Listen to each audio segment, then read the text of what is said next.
Chapter 1. Suspect Guo Jianjun, male, Han nationality, 33 years old. Born on November 11, 1975.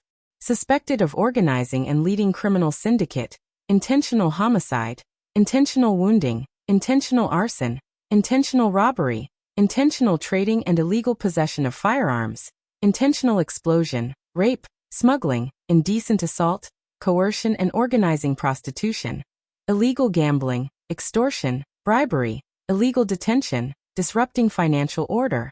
The above crimes have all witnesses and material evidence. After a public trial, the charges are found guilty. After deliberation by the collegial panel, I hereby pronounce the verdict. At this point, the judge looked around and saw everyone standing up. He looked down at the verdict in his hand and read, Suspect Guo Jianjun is sentenced to death and deprived of political rights for life. This verdict is final and cannot be appealed. It will be carried out immediately. Guangdong High People's Court, April 4, 2008. Dismissed.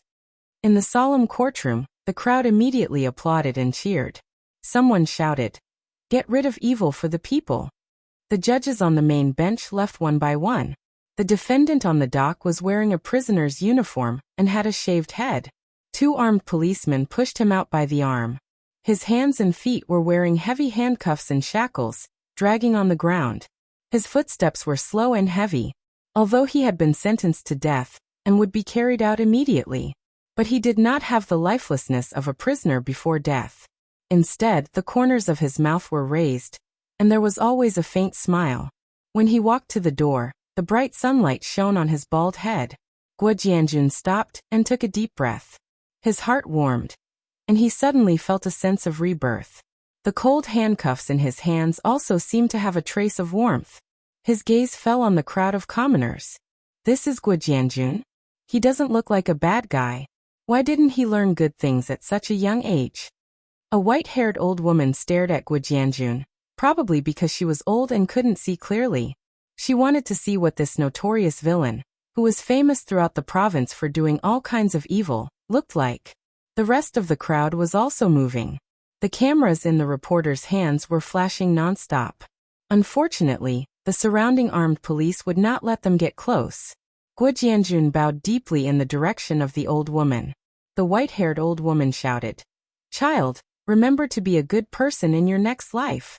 Guo Jianjun smiled, and the armed police behind him pushed him. He staggered down the steps. The door at the back of the prison van, which had been waiting for a long time, was already open. A few armed policemen shoved him into the car and followed. The car door closed and the siren blared. Under the watchful eyes of the people, the convoy of several cars roared out of the gate of the court. The convoy headed towards the suburbs. A middle-aged armed police officer with 2 bars and 1 star on his uniform was sizing up Guo Jianjun. In modern terms, he should be a handsome young man. If it weren't for his attire, no one would be able to tell that he was a prisoner on death row who had committed all sorts of crimes. What was the reason that made such a person come to this step? Looking at the passing scenery outside the window, Guo Jianjun seemed to feel the gaze of the person opposite him. He turned around and said to the officer with a smile, "Big brother, can I have a cigarette?" The middle-aged officer had carried out such missions many times, but this person's expression and actions did not seem like someone who was about to die. He could not help but immediately become vigilant and scrutinize the criminal in front of him. The armed police soldiers on both sides also stared at him in unison, their fingers touching the triggers. Guo Jianjun shook his head with a bitter smile and said, "This isn't a Hong Kong or Taiwan police drama. Are you afraid that I'll escape? Or are you afraid that someone will come to break the prisoner van? I'm already like this, is that even possible? This is the world of the Communist Party. Not many people in China dare to do such a thing." But no matter what he said, the armed police did not say a word and closely watched his every move. "Hey, it's just a cigarette. Why are you so nervous?" Guo Jianjun glanced at the epaulets and collars of the few people, then looked out the window and sighed. "I was also a soldier in the past. I've carried guns, made meritorious deeds, received awards, bled and sweated." After saying that, he did not say another word and looked out the window in confusion, as if he had thought of something. The officer and the soldiers were a little surprised to hear his words. The officer's vigilant expression relaxed, and the soldier's finger unconsciously moved away from the trigger. The officer looked up and down Guo Jianjun's body, paused, and finally asked, "You are also a soldier? Armed police or People's Liberation Army?" "The one at the back." Guo Jianjun turned around and smiled. The officer hesitated for a moment, then took out a pack of cigarettes from his pocket, lit one up, and carefully handed it to Guo Jianjun.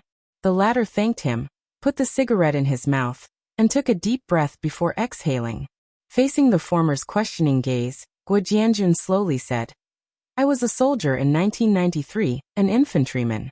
I stayed at the border for 3 years. After I retired, I returned to my hometown in the countryside. There was only my old mother and father, no siblings. But when I came back, I found out that my father passed away in the 2nd year of my service due to illness and lack of money. Because he hoped that I would have a bright future in the army. He did not want me to have a mental burden. Before he died, he told my mother not to tell me.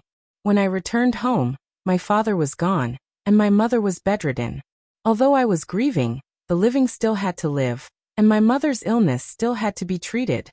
But the allowance I had for my retirement and usual savings was less than 3,000 yuan. After taking my mother to the city for various checkups, I bought some medicine, and the money was almost enough. With the help of my comrades and fellow villagers, I pooled some money to let my mother stay in the hospital. But the cost of hospitalization was too high for us villagers, and we couldn't afford it at all. I could only entrust my mother to my comrades in the city, and I went to the south to work, hoping to earn some money for my mother's medical treatment. At this point, the cigarette in his hand, which he had smoked twice, burned his hand, and fell into the car. A foot wearing leather shoes reached over, and stamped out the cigarette butt. The officer took out another cigarette, lit it, and handed it to Guo Jianjun, saying, "Continue." "Thanks." Guo Jianjun waved his handcuffed hands, put his mouth on the cigarette, and took a deep puff. He continued, "After arriving in this city, my fellow villager helped me find a small job at a construction site. Every day, I would carry bricks and carry cement from upstairs to downstairs. 800 yuan a month, including food and shelter, and my salary would be paid every 6 months. Although it was hard and tiring, it was really nothing for someone like me who came from an infantryman background. You have to know that 800 yuan a month was half a year's income for a family in the countryside." Half a year later, the house at the construction site was built. But when it was time to pay the salary, the boss disappeared. A group of workers came here to work. In this unfamiliar place, where could they go to get their wages back? They went to the local government and said that there was no way. After going a few more times, they were not even allowed to enter the government's gate. In the end, they could only leave it unsettled. My mother's illness was still waiting for money, and I had no skills, so I had to find another construction site and continue to work as a coolie. In the end, I ran into a situation where I didn't get paid after doing the work. Why don't you complain? The officer frowned. A few armed police soldiers were also attracted by the story of this death row prisoner. They all stared at him curiously. They didn't expect the famous Guo Jianjun to have done such work. Complain? Guo Jianjun took a puff of his cigarette and sneered. "Brother, you've been in the army for too long. It wasn't now, so it's useless to complain to anyone. Now there's no other way." Even the country's prime minister came to ask for wages for the migrant workers, so there's the saying of complaining. In the past. I'll let you try it. The middle-aged officer looked a little embarrassed. He took the cigarette butt from the prisoner's hand, threw it down and stepped on it. He lit another cigarette and asked curtly, "What happened next?" "Humph. Then. My mother's illness worsened, and she urgently needed money for surgery. My comrade even sold his house in order to pay for my mother's treatment. Houses were cheap at that time. They sold it for tens of thousands of dollars. If it were sold now, the price would be 10 times higher. In the end, the money from selling the house was almost spent. I was also anxious. Just then, I met the boss who owed me money. In the end, I didn't get paid, and I was beaten up by a group of people. Dragging a body full of injuries, I also got angry. I contacted a few of my former comrades in arms and told them about the matter. I wanted to take revenge. They were indeed brothers who had gone through fire and water with me on the border. In the end they all came. After discussing it, we kidnapped the boss and blackmailed him for $1 million. We also threatened the boss, saying that if he dared to report it, we would kill his whole family. The boss was also timid, so he really didn't report it, Guo Jianjun said with a smile. How could a soldier do such a knowingly illegal thing? The officer shook his head and said, Unfortunately, it was too late when I got the money. My mother didn't get the money and left. Guo Jianjun's voice became low. Suddenly, he looked at the officer and said agitatedly, So what if I'm a soldier? If this was the anti-Japanese war era, I wouldn't hesitate to shed my blood for the country. Everyone says to protect the country, but I can't even protect my own parents. So what's the point of me insisting on this soldier's belief? Now go and take a look. What kind of people are enjoying themselves in those places of luxury? Are they ordinary soldiers who protect the country? Or are they ordinary people? Is this the reason why you betrayed the country and harmed the interests of the country? Have you forgotten the sentence in your military oath? The interests of the country and the people are above everything else? The officer also became agitated. The armed police soldiers in the carriage looked at the two of them in shock. This was the first time they encountered such a thing during a mission. Harm the interests of the country, maybe. But you said that I betrayed the country, and that's too serious. Please take back your words. I, Guo Jianjun, have dared to do anything these years, but I don't dare to betray the country. Only traitors would do such a thing. I can bear any crime, but I don't dare to bear the crime of being a traitor. If I have to bear this crime before I die, I won't be able to die in peace. Guo Jianjun stared at the opposite side and sneered. The few armed police soldiers didn't understand what Guo Jianjun meant. The middle-aged officer's emotions calmed down. He stared at him thoughtfully for a while and said slowly, Don't you regret coming to this point? Regret? Guo Jianjun laughed and said, Can one regret in life? Is there any use in regret?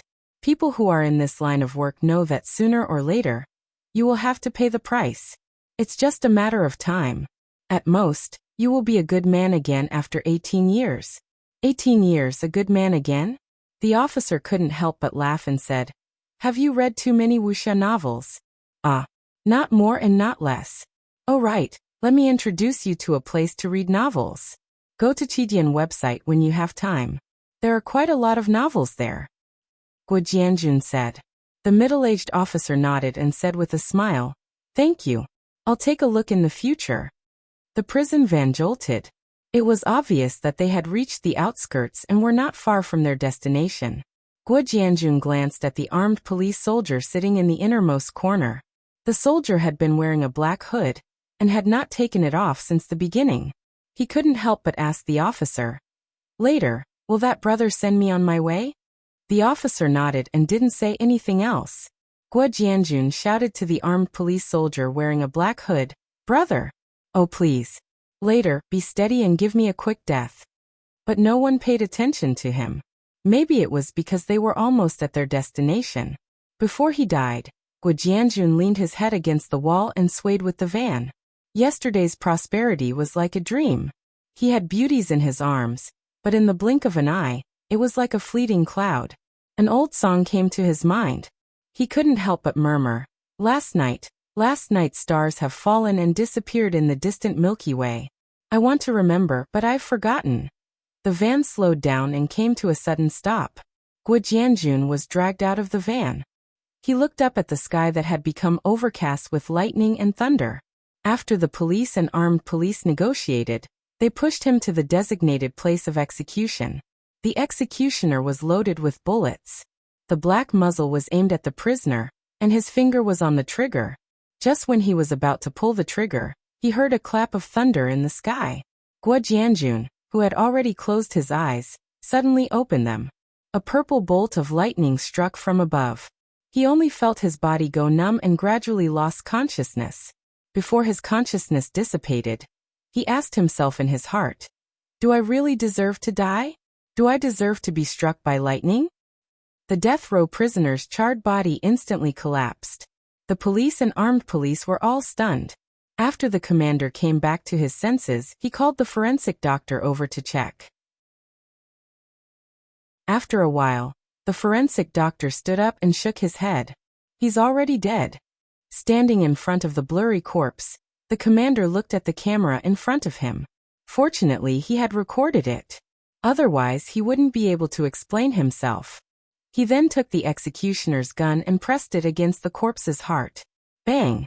He added another shot and muttered, "You were executed according to the law, not by lightning." Chapter 2. What is licking my face? Am I not dead? Guo Jianjun didn't believe in the underworld. The first thing he thought of was that he was not dead. He struggled to open his heavy eyelids. The sun was shining brightly through the branches at the top. It was dazzling. I'm really not dead. This was his thought when he opened his eyes. A big red tongue was swaying in front of him. He rolled his eyes. A dog's head was in front of him. It was a big yellow dog. The dog saw that he was awake and jumped up and down excitedly. Guo Jianjun was slightly stunned. Then he felt very weak. He struggled to support his body with his hands. Before he could sit up completely, his hands went soft and he fell down again. Damn. This is hunger. Guo Jianjun participated in field survival training in the army. He was very familiar with this feeling. But his body was so weak that he was not far from death. He was a little panicked. He just survived from the government, and now he was starving to death. Damn. How long have I slept? Why am I so hungry? Guo Jianjun clearly knew that this situation meant that his body had reached a very dangerous state. A bowl of sugar water would be good. It could help him recover some of his strength quickly. But it was obviously impossible in the current situation. What should I do? I can't wait to die here. I need to eat something. Looking around, Guo Jianjun's head was about to explode, but he couldn't think of any way. The big yellow dog saw that he was not moving again. It panted and leaned over. I got it. It's very nutritious. It's a good thing to recover strength. With a goal, Guo Jianjun was ready to make his move. Survival was more important than anything else. He touched the ground with his hand and held a stone in his hand. The dog seemed to be very familiar with him, but Guo Jianjun didn't know it. In his mind, he thought, if you want to beat a dog, you have to hit its nose. He had experience with this. He slowly put his hand around the dog's neck. The big yellow dog was not vigilant at all. It seemed to be quite happy and wagged its tail happily. Ow! Ow! Suddenly the big yellow dog screamed. Guo Jianjun gathered all his strength on the stone in his hand. It exploded on the dog's nose under his arm. He used up all his strength and fell down. The big yellow dog struggled for a long time after it broke free. It slowly lay on the ground and stopped breathing. It stared at the person in front of it as if it couldn't believe it. Guo Jianjun rested for a while, then crawled over with all his might. He wrapped his arms around the dog's neck and bit it. No matter how uncomfortable the dog fur was in his mouth, he didn't care. After biting the dog's neck with all his might, he sucked the fishy and salty liquid into his mouth and gulped it down. Guo Jianjun burped and sighed a breath of relief. He turned his body and used the big yellow dog's carcass as a pillow. Not long after the dog's blood reached his stomach, a wave of heat began to spread to his limbs and bones. He knew it was working. Guo Jianjun lay down and thought about what was going on. He quietly waited for his strength to recover. The scene of the execution was right in front of his eyes. It was as if he had been struck by lightning. However, he was lucky enough to not have been struck to death. But why was he here? There was no reason for the executioners to let him go just like that. The day before he was sentenced, a member of a government agency told him clearly that he was going to die this time, or else he wouldn't be able to explain himself to the international public. After thinking about it, there was a suspicious possibility. He didn't know which Dao brother had robbed the execution ground, but he had the guts and spirit. Damn it, save me till the end. What the hell are you doing by leaving me here? I almost starved to death. However, he owed them a big favor. It didn't matter. It was a good thing that he survived. He still had a few $100 million in the Swiss bank. He would repay this favor in the future. It was not good to stay here for long. He needed to find a safe place to hide first. He clenched his fists. Although he had not recovered his strength, he should have the strength to walk. He stood up shakily. Guo Jianjun thought to himself, where is this? He looked around and was stunned. In front of the forest, not far nor near, stood an ancient city wall. He could vaguely see people going in and out of the city gate. The strange thing was, there were people on horses. He couldn't help but mumble. Are they shooting a movie? Did they come to Hengdian Film City? I wonder which Dao brother did it. He actually had the ability to bring me so far away? I wonder if it's safe here? With a series of doubts, the weak Guo Jianjun slowly walked out of the forest. He didn't go far and was resting against a tree when he heard a rustling sound behind him. He looked back and saw an old woodsman walking out of the forest with firewood. Guo Jianjun laughed involuntarily. He thought to himself that this disguise was quite realistic. They were indeed shooting a movie. The old woodsman didn't pay attention to the person in front of him. He carried the firewood and walked past Guo Jianjun. When he walked past Guo Jianjun, he suddenly stopped. The courage on his shoulders slid to the ground as he turned to look at Guo Jianjun in surprise. Oh no! This old man seems to know me. Could there be a national arrest warrant? Guo Jianjun was shocked. He thought to himself, I have to silence him. Otherwise, it will be difficult for me to escape with my current strength. The old woodsman shouted at Guo Jianjun in surprise. Young master Yu, why are you here? Where have you been all this time? Old master Yu has sent people to look for you. He, pretending to recognize the wrong person. This old man really has bad intentions. He actually dares to play this game with me. He thinks I'm a rookie. Then don't blame me for being rude. Guo Jianjun sneered as he looked at the woodsman walking over. He slowly clenched his fists. The old woodsman said passionately, Young master Yu, come back with me. Old master Yu is dying of anxiety. This old man's acting is quite good, as expected of an actor. He even dares to call me young master Yu. Seeing him approach, Guo Jianjun's killing intent rose. Suddenly his mind boomed. The words young master Yu circled in his mind as he fainted. While he was unconscious, the events of young master Yu kept replaying in his mind like a movie. When Guo Jianjun opened his eyes again, he was lying on a soft bed. In front of him, there was a girl with a servant's braid looking at him. This girl was very familiar. So familiar that Guo Jianjun could call out her name immediately. When the lady saw Guo Jianjun awake, she shouted in surprise, Master! Madam! Young master is awake! She shouted as she ran out. F***K. This voice was very familiar. Guo Jianjun was on the verge of tears. He was not an idiot. Combining the causes and effects, as well as the additional memories in his mind, he recalled a very ridiculous matter.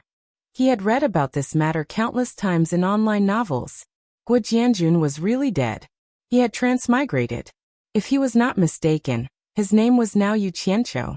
This should be the residence of the richest merchant in Swallow City, Yu Changgue. Before the person arrived, a lady's voice came from outside the door. A series of hurried footsteps could be heard. This is my mother's voice. Guo Jianjun knew who it was the moment he heard the voice. The image of a benevolent woman appeared in his mind, matching perfectly with the lady who had walked to the bed. A plump middle-aged man beside the woman was looking at him with concern. This is my old man. The last bit of doubt in Guo Jianjun's mind disappeared. He was completely speechless. His gaze swept past the crowd surrounding the bed in a daze. It landed on a young man. If Guo Jianjun was not mistaken, this person was his cousin. Recalling the scene in his mind, Guo Jianjun's eyes narrowed, and a cold glint flashed across them. Chapter 3. His cousin's name was Shui Gaibao, the only son of Yu Qianqiu's brother's mother. The Shui family was a wealthy family, and Yu Changgue got rich by marrying the daughter of the Shui family. A few years ago, because the Shui family offended the government, they were destroyed. Their only son, Shui Gaibao, sought refuge with his aunt, Shui Ernyang, who was Yu Qianqiu's mother. Regarding the arrival of this nephew, firstly, it was a close relative, and secondly, it was a form of gratitude to the family. Thus, he treated Shui Gaibao as his own son. Half a month ago, Shui Gaibao invited his cousin, Yu Qianqiu, for an outing, but they ran into kidnappers. The former escaped, and the latter was tied up. After Yu Qianqiu was caught by the kidnappers and brought to the village, he found out from a small leader that the kidnappers and his cousin had conspired to kidnap him. Yu Qianqiu, who was locked up in the village's horse pen, didn't believe it at first. It wasn't until he accidentally saw his cousin coming to the village that he believed it.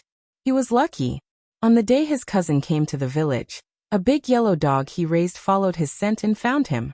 After biting off the rope that tied him up, the man and the dog ran away in the wild.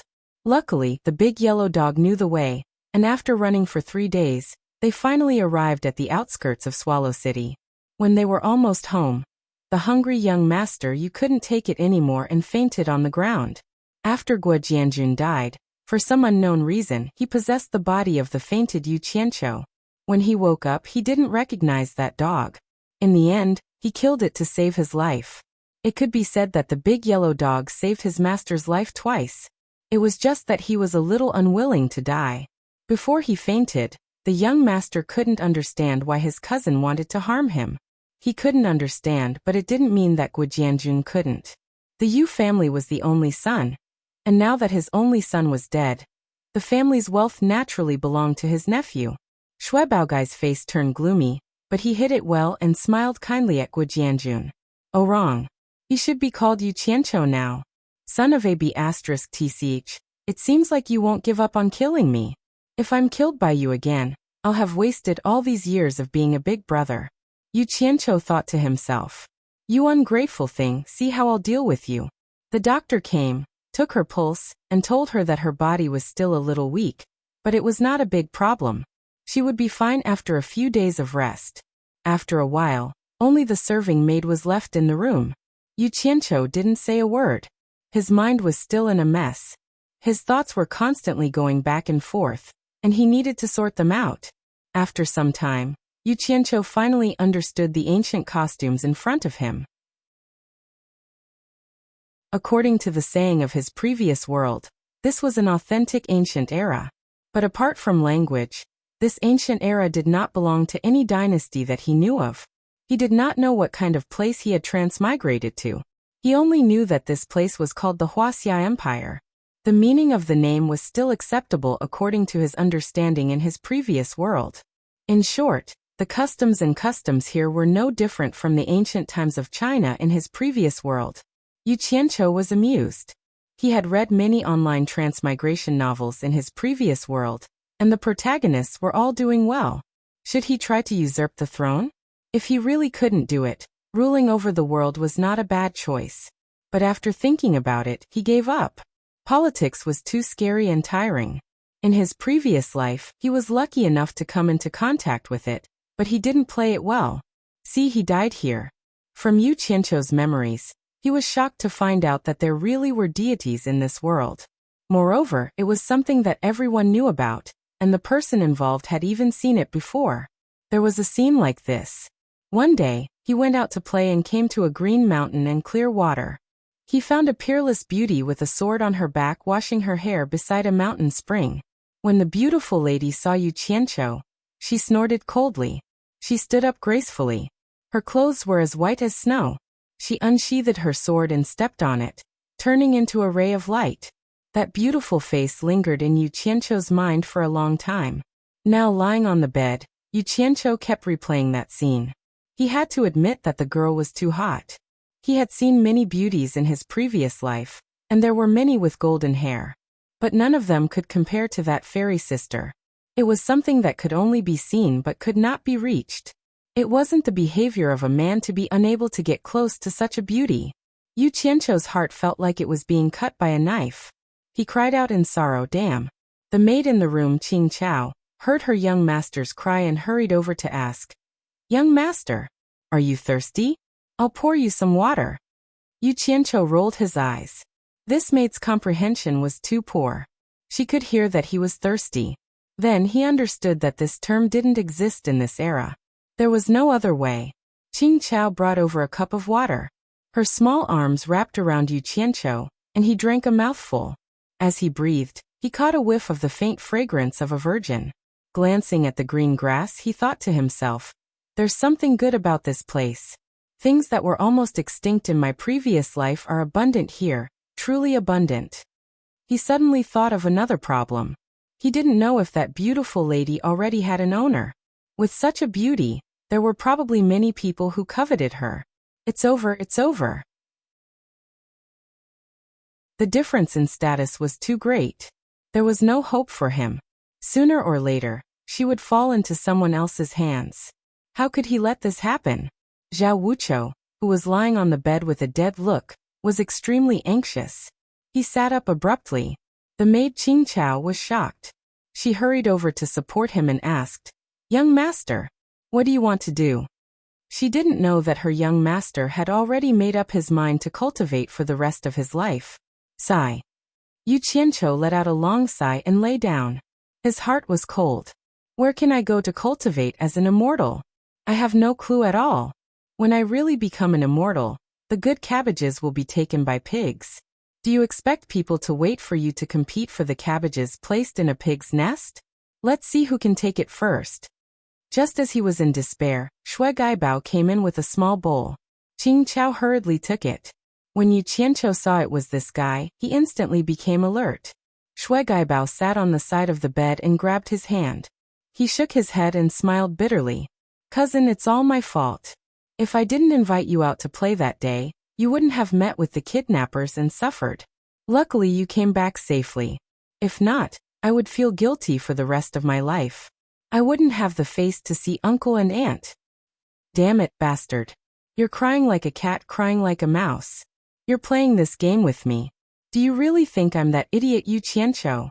After cursing in his heart, Yu Qianqiu squeezed out a smile. "You can't blame me. Cousin, don't take it to heart. Let bygones be bygones. Just take it as my bad luck."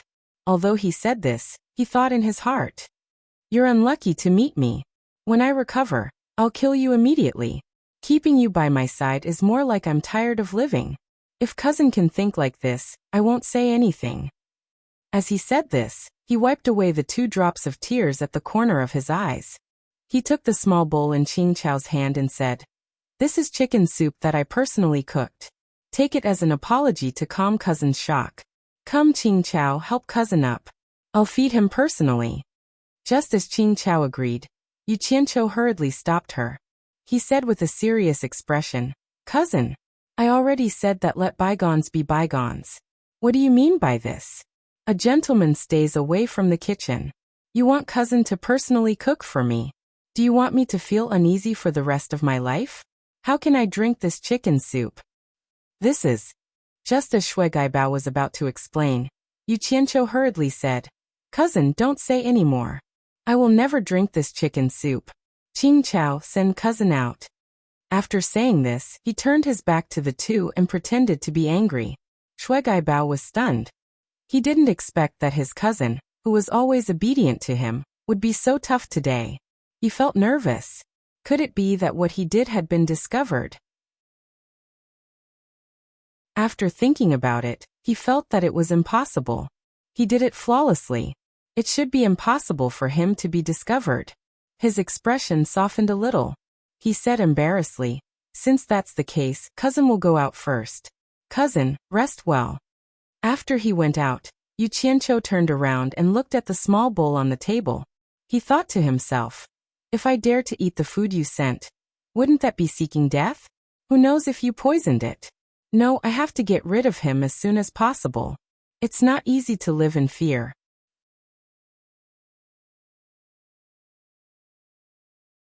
Chapter 4. Yu Qianqiu felt that his body should be able to recover after a day's rest. Who knew that this body was so much worse than it was in his previous life?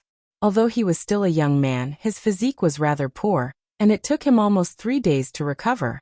But that wasn't the most depressing thing. The most depressing thing was that he thought of something that made his heart ache. He had transmigrated here, and the hundreds of millions in his Swiss bank account in his previous life had gone down the drain. According to his calculations, his wealth in his previous life was more than 10 times that of the Yu family. The more he thought about it, the more his heart ached, and he couldn't eat or drink for a few days. In the end, he had no choice. Even if he hadn't transmigrated here, he would still have been executed. The most tragic thing in life was when a child wanted to be raised, but his parents weren't around. Guo Jianjun's parents died young, and he couldn't fulfill his filial duties. Now it had become Yu Qianqiu. Many times a day, his parents showed great concern for him. Soon his heart, which was hurt from losing a large sum of money, was healed. Facing the two elders, he treated them as his own parents from the bottom of his heart. Yu Qianqiu, who was strolling in the Yu family's garden, thought about many things. The education he had received in his previous life made him feel an invisible pressure when facing the country and its people. No matter how outrageous some things were, there was still a bottom line that he didn't dare to cross. But it was different now. There was no relationship between here and there. Boss Guo, no, it should be young Master Yu, had made up his mind to do whatever he wanted here. Right now, all he could think of was how he could get rid of Shuegaibao. He couldn't think of a proper solution, even though he had a headache thinking about it. His biggest concern was his parents, especially his mother, who treasured the only child of the Shui family. Flowers were in full bloom in the garden. Yu Qianqiu thought about it a few times, but he still couldn't come up with a good idea. Looking at a golden chrysanthemum, young Master Yu stared at it for a long time, until he let out a deep breath and reached out to pluck the chrysanthemum. He put it under his nose and sniffed the fragrance. He narrowed his eyes and murmured, "Indecisiveness leads to chaos. Damn it. For the past few days, I've been living in fear even when I'm eating and drinking. If this goes on, even if I don't get killed by him, I'll scare myself to death. I'm about to have a nervous breakdown. Wasn't he the only son of the Shui family? I'm the only son of the Yu family. Why should I have to suffer like this? You can do it, but I can't?" After Yu Qianqiu left, the garden was quiet. On the clean stone path, there was only a crushed chrysanthemum. Shuegaibao was quite happy. His cousin had been lukewarm to him for the past few days, but today he actually asked him to drink wine and admire the moon in the backyard. She had always thought that she had been exposed by Yu Qianqiu previously, causing her to feel uneasy. It seemed like she had been worrying too much. After the defeat of the Shui family, he sought refuge with his aunt. As a member of the Yu clan, they had never treated him unfairly. But the days of living under someone else's roof made him, who was used to being a young master, feel uncomfortable, as if needles were pricking his back. His aunt had given him quite a bit of pocket money, but compared to the extravagant spending at home, it was still a little hard to make ends meet. With young Master Yu suppressing him, it was not up to him, young Master Shui, to point fingers here. Over time, hatred was buried in his heart. Once, drinking alone in a restaurant, he grumbled after getting drunk. "Yu Changgui, if not for my Shui clan, you wouldn't be where you are today. But you only give me 100 taels of silver every month. How ungrateful." His words fell into the ears of a person at the next table. This person was a bandit leader of the Octagon village. After knowing that Shuegaibao was the nephew of the richest man in Swallow City, Yu Changgui, he wanted to befriend him. In the end, the two hit it off. After that, they decided to kidnap Yu Qianqiu and blackmail Yu Changgui, intending to kill him after getting the money. This way, the Octagon village could get the money, and Shuegaibao could inherit the Yu clan's assets. However, to their surprise, even though they had kidnapped Yu Qianqiu, he managed to escape. After that, they saw Yu Qianqiu being sent home. Afraid that the matter would be exposed, Shuegaibao wanted to kill him again. But his uncle Yu Changgui had sent people to guard him day and night, so he never had a chance to make a move. He was originally quite worried, but today, his cousin came to invite him to drink and admire the moon with a smile. His heart was finally at ease. His cousin obviously did not know that the matter was related to him. It was good that he did not know. He would find a chance next time. After the servant girl helped him tidy up his clothes, Shuegaibao happily went to the banquet. On the stone table in the garden, food and wine were prepared. Yu Qianqiu guarded a lantern, waiting alone. The candlelight flickered, shining on his face. His fingers were lightly tapping on the stone table when the sound of footsteps could be heard. Yu Qianqiu's cold eyes swept towards the entrance of the garden, his face changing into an eager smile. "Cousin, you made me wait for a long time." Yu Qianqiu stood up with a smile.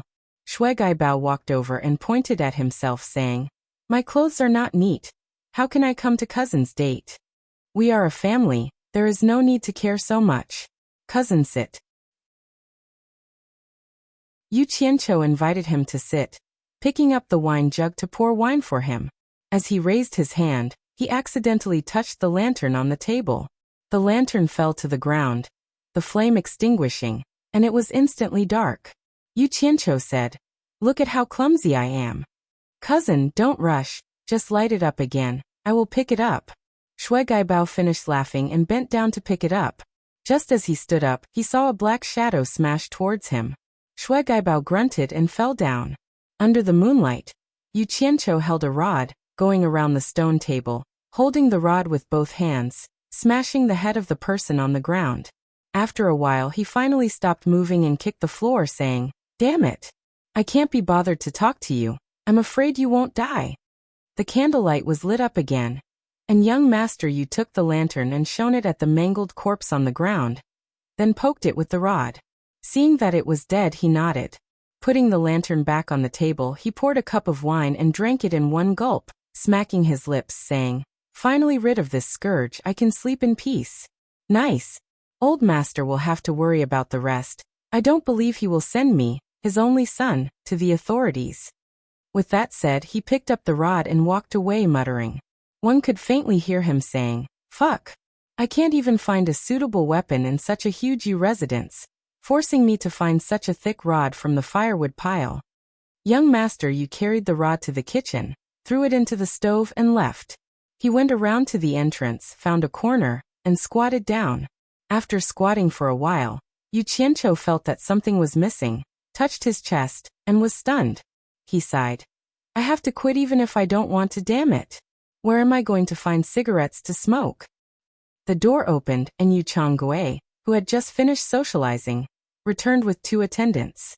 He had just taken a few steps when he suddenly heard someone shout, "Father!" It was his son's voice. Yu Changgui was stunned, and he turned to see Yu Qianqiu squatting in the shadow of the corner. He couldn't help but frown, saying, "Cho, why are you squatting here? You just recovered, be careful not to catch a cold."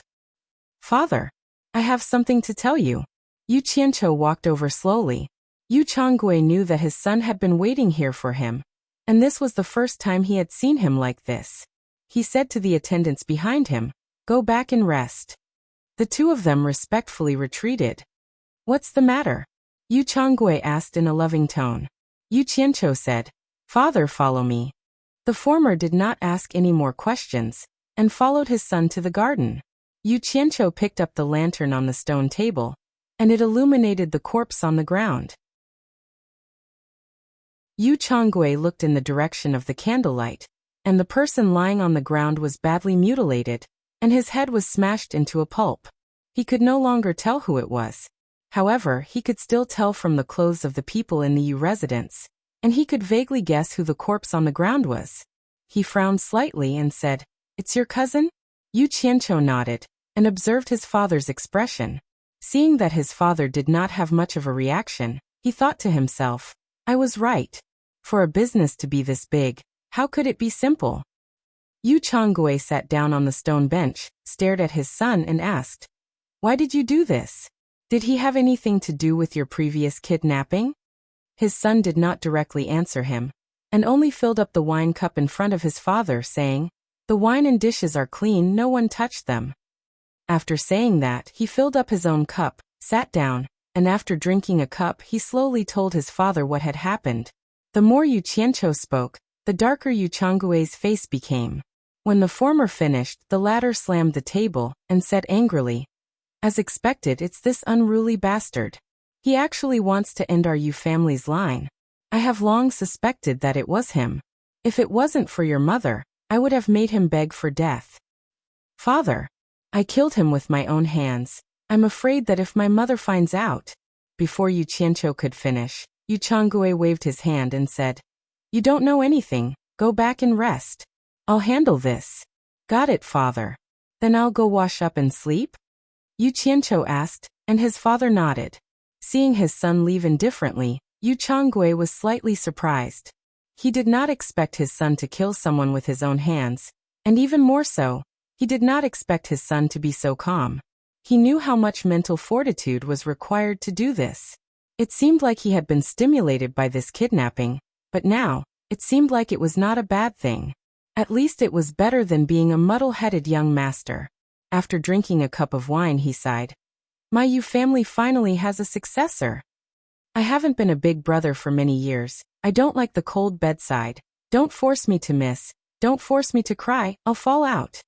After getting rid of the worry in his heart, Yu Qianqiu lay on the bed, crossed his legs, and hummed a song, and slowly fell asleep.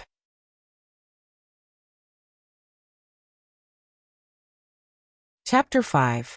He slept until the sun was high up in the sky. When he got up, he sat on the edge of the bed in a daze. It was unbelievable that he had changed from Guo Jianjun to Yu Qianqiu. He murmured, Yu Qianqiu, this name has a good meaning. It means there are no worries, right? I wonder what he looks like in person. Thinking of this, he called for his maid, Qingqiao, to help him wash up and change his clothes. After that, he sat in front of the bronze mirror. The bronze mirror was not as clear as the mirror in his previous life. Yu Qianqiu was a little listless.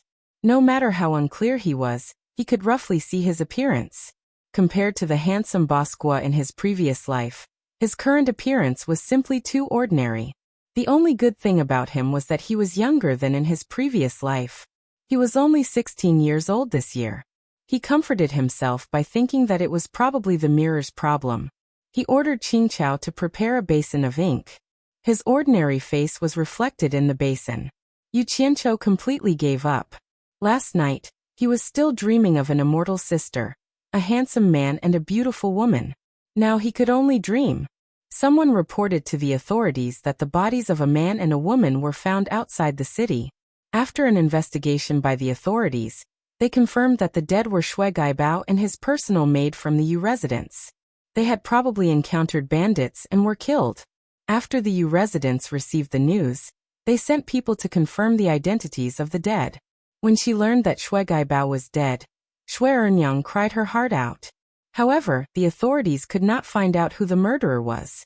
When Yu Qianqiu found out, he could not help but admire his father's ruthlessness. He did not expect that Yu Changgui was afraid that the news would leak, so he killed the maid as well. A few days later, a funeral was held in the Yu residence. There were a lot of monks and Taoists, and it was noisy for a few days. The father and son also pretended to be sad. They did not need to be taught to do this, and they pretended to be good at it. Shui Ernyang had been crying for the past few days, nagging about how the Shui family was going to die out without descendants. Later on, she didn't know who came up with the idea, but she pulled Yu Qianqiu and begged him to have a few more sons, so that one of them could inherit the Shui family's bloodline. This made Yu Changgui's face turn green, and his teeth hurt. Yu Qianqiu stammered as he dealt with it. Several days later, after Shui Gaibao's burial, Shui Ernyang's grief subsided. She sent someone to summon her son.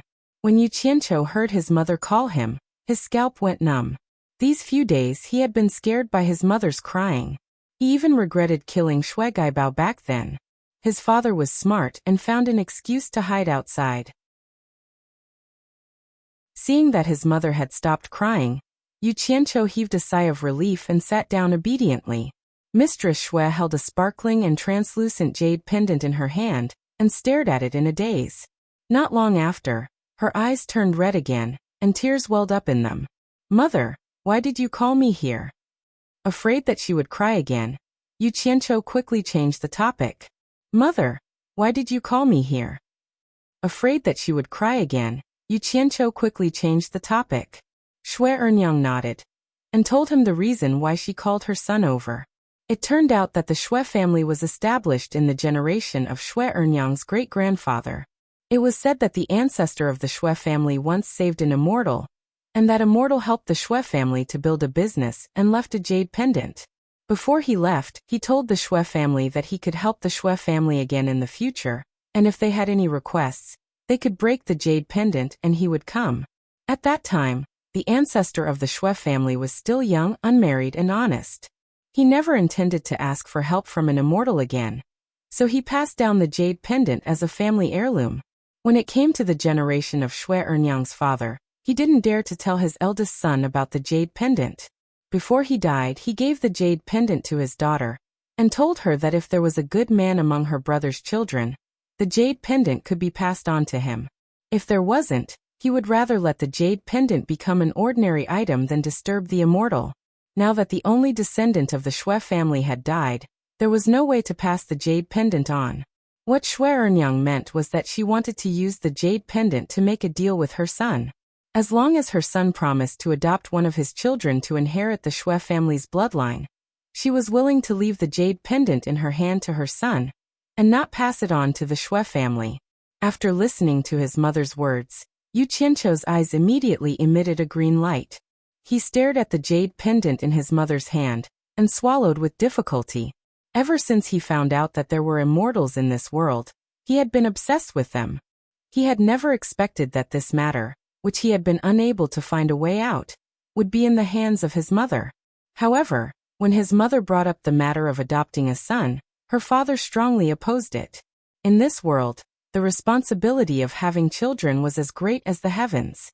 The Yu family didn't have a lot of people to begin with, and for 3 consecutive generations, they only had one son.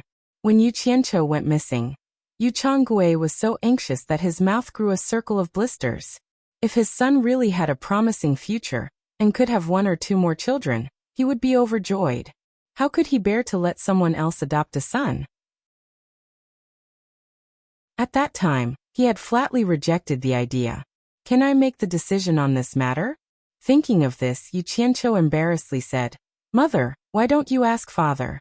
I'm afraid I can't make the decision on this matter. This child, you can talk things through with your father.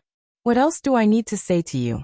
I'm telling you all this because I want you to beg your father. Your father has always been obedient to you, so it's better for you to beg him. Shui Ernyang said angrily. Yeah. She even used a roundabout way to save the country. Yu Qianqiu laughed in his heart and said, Mother, why don't you let father know about the jade pendant? Maybe father will agree. Shui Ernyang clenched her teeth and said, Why didn't I tell him? He didn't agree that day. That night, I told him about the jade pendant. That dead man is stubborn, he just won't agree. Yu Qianqiu scratched his head and laughed awkwardly. If father doesn't agree, then there's nothing I can do. Who knew that as soon as he finished speaking, Shui Ernyang's tears would immediately fall. F***ck. It's happening again. Yu Qianqiu's scalp went numb. He quickly begged for mercy. Mother, don't cry. I'll go and beg father, okay? Really? Shui Ernyang asked while wiping her tears. Yu Qianqiu didn't dare to say anything else. He nodded his head vigorously and agreed. 2 days later, in the backyard, the father and son sat in front of a stone table. Father, immortals. You won't agree to such a good thing? Isn't it just adopting a son? When the time comes, our son will have 7 or 8 children, and you can choose as you please. Yu Qianqiu said anxiously. Bastard. How can the Yu clan's descendant be adopted by someone else? If word of this gets out, where do you want me to put my old face? After I die, how will I face my ancestors? Yu Changgui was furious. This old fellow was so stubborn that his mouth was about to break from all the friction. Yu Qianqiu cursed in his heart. He made it clear. I want the jade pendant in mother's hands. Fool. Yu Changgui scolded. He stood up and pointed at his son, scolding. If you don't agree now, are you afraid that the jade pendant will run away? After we are husband and wife, everything in the Yu clan will be yours. Do you still need to use your own son to exchange for it? Fool. Yu Qianqiu was stunned. He finally knew what his father was planning. He thought to himself, ruthless. This old fellow wants to eat everything. He doesn't even want to take a single cent out. He's too black-hearted. After standing up, he said in a deep voice, Father, I want to cultivate. Yu Changgui was startled. He immediately shook his head and said, No. Although cultivating is good, I've never heard of an immortal being able to carry on the family line. My Yu clan only has one son. If you leave, who will carry on the family line for my Yu clan? So this was what the old fellow was worried about. It seemed that in the online novels he read in his previous life, immortals were able to have children. Yu Qianqiu's thoughts turned, and he had an idea. Thus, he made up a story about a chance encounter with an immortal. From their mouths, he found out that not only could immortals carry on the family line, but they also had the story of a cultivation clan that had been passed down for thousands of years. In short, Yu Changgui was dumbfounded. Finally, Yu Qianqiu asked, "Father, don't you want my Yu clan to become an immortal cultivation clan that will exist forever?" Yu Changgui didn't think that his son would lie to him. To be able to describe the matters of immortal cultivation so vividly, it couldn't be a lie. How could an ordinary person know about this? He couldn't help but ask in surprise. "Is my son telling the truth?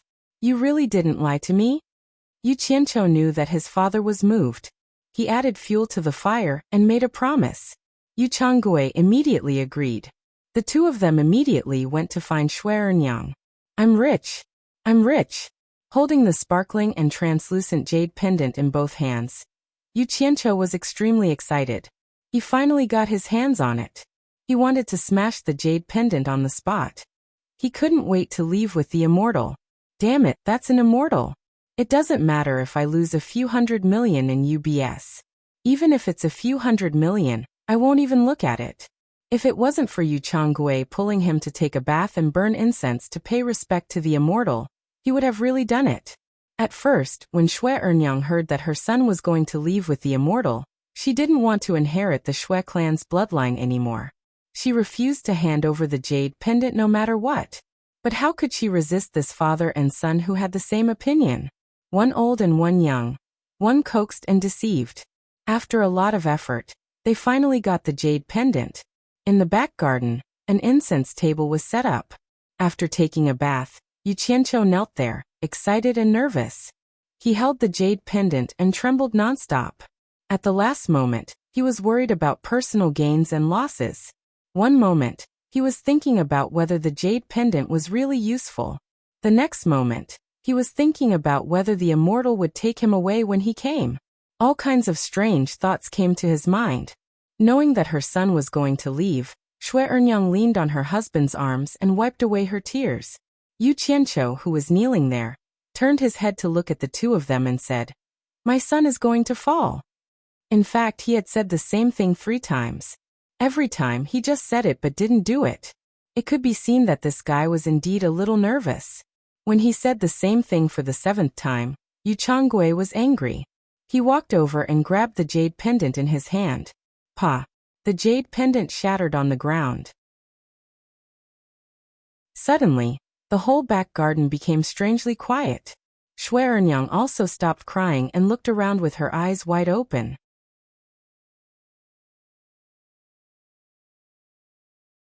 Chapter 6. There was a gentle breeze in the garden, and the flowers swayed. The family of 3 waited anxiously for a long time. In the end, they realized that nothing unexpected had happened. The legendary immortal did not appear either. Both father and son looked at Shui Ernyang suspiciously. The latter blushed and said uneasily, "I'm not talking nonsense. These are really words that have been passed down from my ancestors for generations." "You're Shui Dainia's descendant?" The 3 of them were looking at the broken jade on the ground when a strange and old voice came from behind them. The 3 of them were shocked and turned to look. A white-robed old man with white hair and a ruddy complexion was smiling at the family of 3. He had a benevolent face and held a horsetail whisk in his hand. The 3 of them were stunned. Yu Qianqiu reacted the quickest. He thought, such an awesome look, just like the ones on TV. It would be strange if he's not an immortal. He knelt down first. With their son taking the lead, the husband and wife also knelt down without a word. Shui Ernyang replied, "Shui Ernyang is my great-grandfather." "Haha, since you're the descendant of an old friend, there's no need to be so polite. Get up," the old man said with a smile. After the 3 of them stood up, the old man asked again, "May I know why you called me here?" The family of 3 looked at each other, not knowing what to say. Yu Qianqiu clenched his teeth and knelt down. "I want to ask old immortal to take me as your disciple and bring me to cultivate." "Get up and talk." The old man raised his hand and said. Yu Qianqiu thought, "Damn it. You haven't agreed yet. Can I get up now?" It seems that people in the past had to kneel until the other party agreed, to take them as their master. The old man looked at him meaningfully. Yu Qianqiu's heart skipped a beat. He thought, it can't be. Could it be that he can tell what I'm thinking? The celestial paced around inside. Shui Dainyu has done me a favor. When I left back then, I divined that his descendants would have no descendants, so I left this psychic jade pendant behind. I wanted to help Shui family resolve this disaster to repay his kindness. Now it seems. Sigh. He shook his head and looked at Yu Qianqiu before continuing. Young man, I'm not belittling you, but your physique is extremely poor. Immortal cultivation is not suitable for you at all. Even if I bring you back to the mountain, you won't have any future to speak of. You have to think carefully. Why don't you change your request?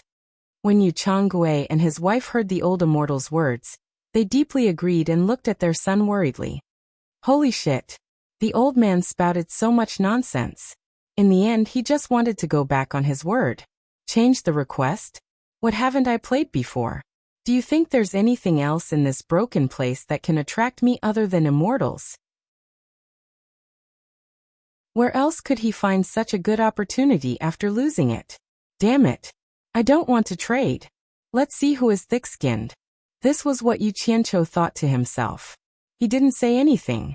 He purposely looked at the broken jade on the ground and kowtowed without moving. From Yu Qianqiu's actions, it was clear that he did not want to exchange. Seeing their son like this, the couple was really afraid that the old immortal would lose face, but they didn't know if they should say anything. The old immortal frowned and secretly thought that this kid really didn't know what was good for him. He said unhappily, since you are not willing to exchange, I will keep my promise. However, I can't accept you as my disciple because my identity doesn't allow it. However, I can choose another good teacher for you. Are you willing? Forget it. I can't force this old man into a corner. If I annoy him, he will just leave. Yu Qianqiu hurriedly kowtowed and said, Yes, yes. Then let's go. The old immortal waved his big sleeves. Yu Qianqiu, who had just stood up to say goodbye to his parents, suddenly couldn't move at all. His vision turned black and he couldn't see anything.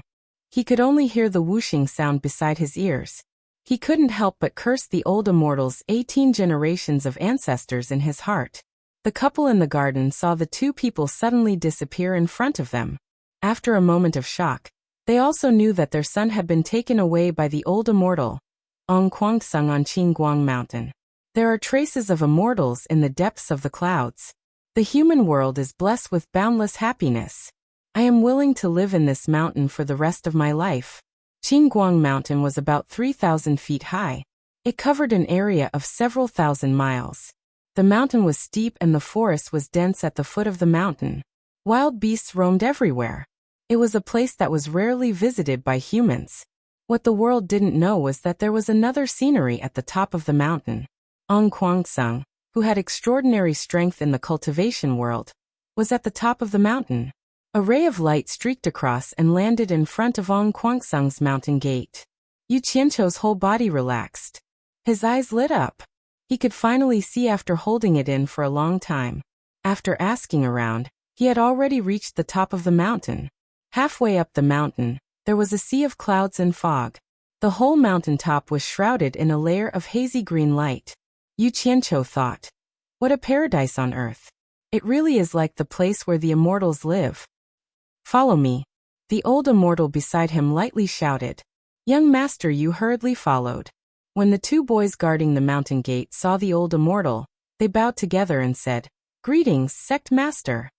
The old immortal nodded. Yu Qianqiu got a fright. His little heart thumped and he thought, my God, it's the sect master. Incredible. So this old guy is also a gang leader. He was in the same line as me in my previous life. We're both bosses. He hurriedly followed. Along the way, many people bowed to the old immortal. Yu Qianqiu then came to a big hall. The big hall was made of wood and stone. It was spacious and majestic. The kid muttered in his heart. If this place was developed as a tourist attraction in my previous life, with the unique natural environment and scenery, I would definitely make a fortune. The mountain is too high. The first thing to do is to build a cable car at the top of the mountain. After Yu Qianqiu followed the old immortal into the big hall, Many old men stood up from the praying mats and bowed. Sect Master Xixiang. The old man smiled to the two sides and walked straight to the praying mat in the center and sat down. Yu Qianqiu obediently stood by his side. The others also sat down, but they all stared at Yu Qianqiu and sized him up. The old immortal smiled and explained, 100 years ago, I owed someone a favor of saving my life in Swallow City. Today his descendant begged me to join on Kwangsung to cultivate. In order to repay this favor, I can only bring this young man up the mountain. To be honest, his physique is extremely poor. He's not suitable for cultivation at all. I wonder which junior brother is willing to give me face and accept him. Just treat him as an errand boy. F***ck. Old fart, you're talking about me like this. So many people aren't giving me any face at all. You actually want me to do errand boy? Just you wait. One day, I'll tear apart your bullsh** Tiong Kwangsung. Yu Qianqiu kept cursing in his heart, but he didn't dare to show it on his face. He knew that he had to lower his head when he was under someone else's eaves. However, looking at the group of old men in the big hall, it seemed that not many of them liked him. No one was willing to accept him as a disciple. After holding it in for a long time, a sloppy old man sitting at the very back stood up and said, "Then follow me. I don't have a disciple anyway." The sect master, whose face had gradually darkened, smiled and said, "It's been hard on junior brother. Quickly go and acknowledge him as your master." The last sentence was said to Yu Qianqiu, who was beside him. Yu Qianqiu hurriedly ran over and kowtowed 3 times to the sloppy old man. Disciple Yu Qianqiu pays respect to master. The old man smiled. After calling him up, he said to the Sect Master Xixiang, "Then I'll bring him back first." The Sect Master nodded. The group of people congratulated him for taking in a good disciple. The old man smiled and shook his head. He led Yu Qianqiu away. The latter cursed in his heart, "A bunch of bastards who will die a horrible death."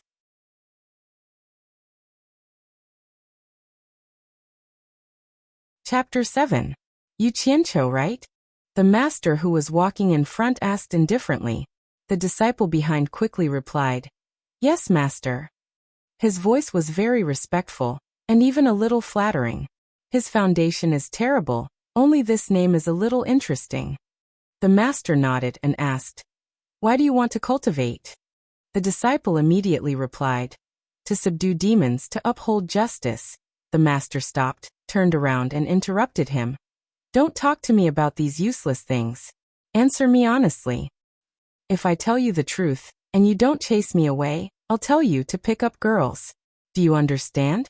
The disciple thought this in his heart, but he smiled awkwardly and said, "Master's eyes are really sharp, I can't hide my thoughts from you. To pick up girls, to be immortal." The master turned around, and the disciple followed.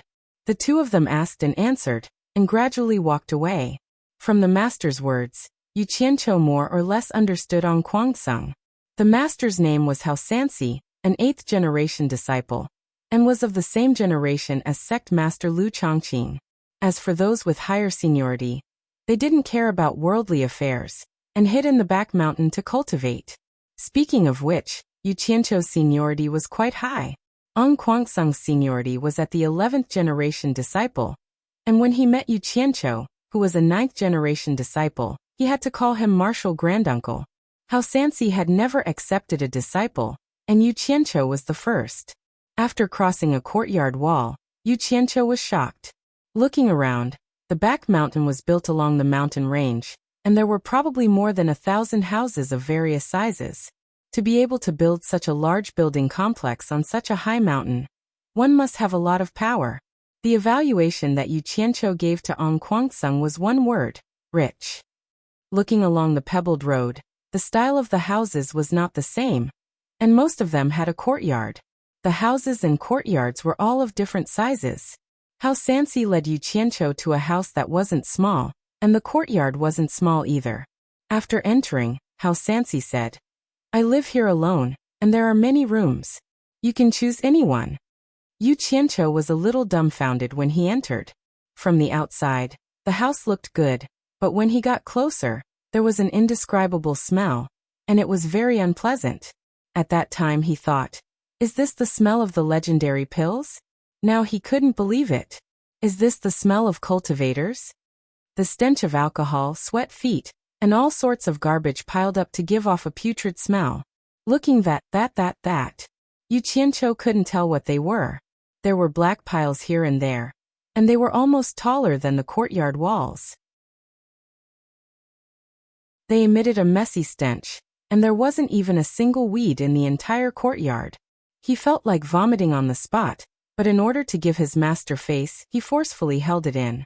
He couldn't believe that a living person could live in a house like this. When master said that he could choose any room to live in, he nodded with tears, not because he was moved, but because of the smell. Using his own words to describe it, it was more king hot than cutting onions. Yu Qianqiu just wanted to give his master the word beast. How Sansi seemed to know what Yu Qianqiu was thinking. He took a pot of wine, took a sip, and said with a smile, "I haven't cleaned for more than 100 years, just make do with it." More than 100 years. *CK. Yu Qianqiu finally couldn't hold it in anymore and ran outside to vomit. In the following half a month, Yu Qianqiu fully displayed his hardworking spirit. He rested at sunset and worked at sunrise. During the day, he dressed up as a ninja turtle, carrying bags of things that everyone avoided, and threw them down the cliff. At night, he slept in the wild forest, with the sky as his blanket and the ground as his bed. Another half a month later, the house that was washed by Shui Chongquan looked brand new. Fragrant flowers were planted everywhere. Yu Qianqiu finally chose a room for himself, and the process was unspeakably painful.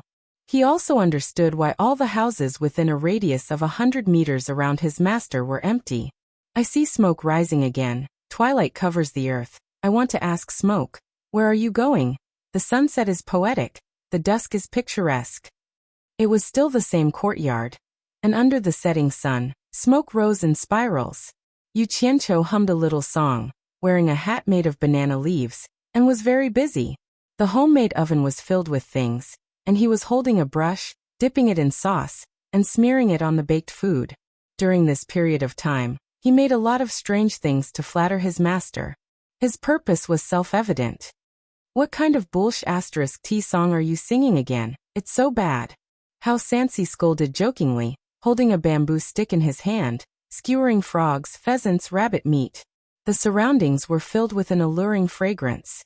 Under the moonlight, an old man and a young man were lying on two simple bamboo chairs, holding a wine pot in one hand and eating roasted meat in the other.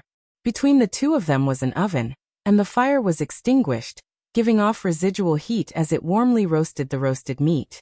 The two of them could eat whenever they wanted, and it was very convenient.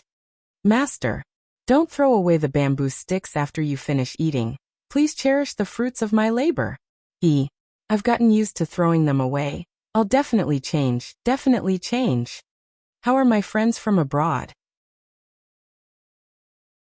Yu Qianqiu was lying on the chair, looking at the sky full of stars, and his heart was filled with 1,000 knots. Maybe it was because Mount Qingguang was relatively high, but the sparkling stars were exceptionally bright. He drank a mouthful of wine and asked weakly, "Master, I've been here for 3 months. When are you going to start teaching me cultivation?" Next to the oven, a drunken hiccup sounded out. "Qianqiu, I've already told you your innate talent is too poor, and you can't cultivate at all. Even if I teach you cultivation, it's just a waste of time. Why don't you give up? Do you think master will lie to you?" "I really can't accept this. I came with a heart full of enthusiasm, but now it has turned into a heart full of grief and indignation. Even those 11th generation disciples dare to mock and ridicule me when they see me. Fine. It's fine, I'll endure it. But when will these days come to an end? Don't tell me I don't even have a chance to turn things around? Master, even if it doesn't work, you still have to let me try. You won't even give me such a small chance." As Zhao Wuqiu spoke, his voice became softer and softer. Smelling the alcohol, it seemed that he was already drunk. In this period of time, he had been like this every day, getting drunk every night like his master. In his low voice, one could still hear that repeated sentence, "Master, I really can't accept this." How Sansi sighed softly, his hazy eyes drooping from drunkenness. The two master and disciple started snoring under the bright starlight. When the flat ground slightly turned white, the clouds floating halfway up Mount Qingguang had already been dyed golden by the sun that had just jumped out of the horizon. The clouds swallowed up the fog, and the clouds were overflowing with multicolored light. The peak of Mount Qingguang was the first to be sprinkled with a golden color. Lying on the bamboo chair, Yu Qianqiu, who was dreaming of meeting his fairy sister, felt his chest shake, as if he had been hit by something. He raised his hand to block the golden color that illuminated all things. Just as he sat up, something fell from his body. Needless to say, it was definitely Master who hit him. He stretched and casually picked it up. It was a book. On the blue cover, the words Mysterious Heaven Skill were written. Yu Qianqiu glanced at it and didn't pay much attention to it.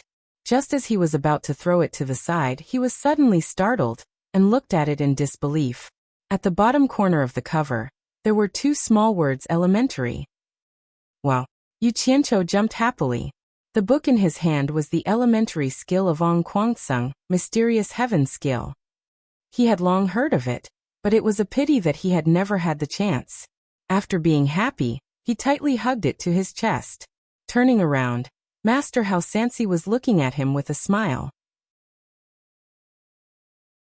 Yu Qianqiu suddenly felt that this old fellow was too cute, and he was so excited that he couldn't speak. Hao Sansi laughed heartily as he returned to the house, and lightly said, "Although I haven't taught you anything, I know that you have been preparing for cultivation these few months. I believe that you should be able to understand this book, so you don't need me to teach you anymore. If there's anything you don't understand, you can come and find me at any time." Yu Qianqiu hugged the book, and tears welled up in his eyes. He raised his hand to wipe them away, and knelt down with a plop and kowtowed 3 times. In life, what could be happier than tasting one's desire? He kowtowed 3 times with sincerity, and in his heart he really regarded Hao Sansi as his master. Yu Qianqiu stayed in his own room for almost a month, and he had already memorized the Qi refinement entry-level cultivation method by heart. Unless he was hungry, he almost never stepped out of the courtyard. Hao Sansi, who often pestered him for food, also didn't disturb him. According to the cultivation method, the first thing to do was to feel the spiritual qi of heaven and earth, and then absorb it for one's own use. But this blockhead of a body spent almost a month, and he didn't even feel a fart, let alone the spiritual qi of heaven and earth. Thinking of the evaluation of him by the old fellows on Kwangsung and the other old fellows, he felt miserable. But he also refused to give up. If he was the kind of person who retreated when faced with difficulties, he wouldn't have become the infamous Bosqua in his previous life. There was a saying in a certain TV series that he deeply agreed with. Don't abandon, don't give up. Another 2 months later, Yu Qianqiu became impatient in his room. There was no reaction. During this period of time, he often encouraged himself with the story of the tortoise and the hare. But this feeling of not making any progress, no one could stand it. Feeling that there was something wrong with his mentality, he decided to stop and go out for a walk to adjust his mentality. He believed that there would be a day when an iron bar could be ground into a needle. Stretching his limbs, he wandered out of the courtyard. Hao Sansi, who was leaning against the door with a wine pot in his arms, sighed and shook his head as he watched the figure leave. Ong Kwangsung had many disciples, and along the way, he met many familiar and strange faces, many of whom pointed at him. Yu Qianqiu didn't go out much, but his reputation as a useless person had already spread throughout Ong Kwangsung. Those familiar faces, for example, the 2 11th generation disciples who were walking in front of him, had naturally conversed before. One of them said, "Yo, granduncle, have you had your fill?" The other person said, "What are you saying? Granduncle can't come out if he's not full." Eating, drinking, and defecating all day long, anyone would be sick of it. It's okay to not eat a meal. Granduncle, do you think I'm right? The 2 of them burst into laughter. That was the content of his conversation with those familiar faces. Some of the masters even used him as a negative example to educate their disciples. Yu Qianqiu was already used to this. He smiled and brushed past the 2 of them. For a person who was originally high and mighty, with a prideful heart, to calmly face these rumors and mockery, The bitterness was not something an outsider could understand. He himself was engraved in his bones. Looking around, Ong Kwangsung had many beautiful female disciples. Yu Qianqiu sighed in his heart, but from the trace of mockery in the other party's eyes, he couldn't say the word picking up girls anymore. He clearly knew that he had lost that qualification. Even if it was based on appearance, the current Yu Qianqiu's stinky appearance was not up to standard. Did he want to use his kindness to move them? Yu Qianqiu wasn't that stupid. Or should he shamelessly pester them? He didn't have the confidence to do that. To him, it was no different from begging for pity. In his own words, he could do despicable, shameless and lowly things, but he couldn't be a despicable, shameless and lowly person. As a person, he couldn't lose the most basic integrity. From this, it could be seen that deep down, Yu Qianqiu was still that arrogant triad boss. His eyes swept past the long swords carried by passers-by, and he was secretly envious. That was the symbol of a disciple who had reached Qi training level 4. The Qi training stage was divided into 3 levels: intermediate, and final. Breaking through level 3 to level 4 was intermediate. Ong Kwangsung would give you a weapon, a specially made long sword. Compared to the ordinary long swords, it was definitely better. In order to avoid those mocking eyes, it could be said to be a subconscious escape. Yu Qianqiu walked towards the depths of the back mountain. The secluded seniors of the Green Sky sect lived in the back mountain. Normal disciples didn't dare to disturb them. He also knew this, and walked with a vague feeling of worship. Looking at the end of the road, there were dozens of simple and unadorned buildings hidden in the forest. Yu Qianqiu stopped and didn't dare to go any further. Even the sect master Lu Chongqing didn't dare to barge into the residences of those seniors. This was also the first time he came here. He couldn't go any further, it wasn't a place he could go. Sighing, he turned around and wanted to go back the way he came. After walking a few steps, he suddenly stopped. There seemed to be a deserted path in the forest beside him, extending down the mountain. He didn't know where it led to. If he didn't look carefully, he really wouldn't be able to see it. He could vaguely see that there used to be a path. Yu Qianqiu hesitated a little, but still decided to go over and take a look. Stepping on the wild road that was densely covered with thorns, he carefully went over. He walked all the way down the mountain. After walking for about an hour, stone steps suddenly appeared under his feet. The gaps of the stone steps were full of weeds, almost completely covering it.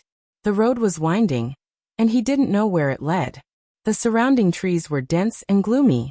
Yu Qianqiu had the thought of going back, but after walking for such a long time, he couldn't help but have a trace of curiosity, and continued to walk. After a cup of tea's time, he heard the sound of water flowing, and he couldn't help but quicken his pace. Suddenly his eyes opened up, and he had already reached the end of the road. A wave of mist rushed over, and what came into view was a waterfall, flowing straight down from the cliff. Below was a pool that was washed out by the waterfall day and night. Around the pool between the mountain caves, it was obvious that it was artificially dug out. A stone tablet about 2 meters tall stood beside the pool. From Yu Qianqiu's point of view, he didn't know what was written on the stone tablet. He hurriedly walked over. Forbidden area was blood red and it was imposing. It was as if the 2 big words were carved on the stone tablet. Yu Qianqiu was slightly shocked, and he wondered if he had trespassed into a place he shouldn't have. He couldn't help but look along the path beside the stone tablet, and a dark cave was hidden behind the waterfall.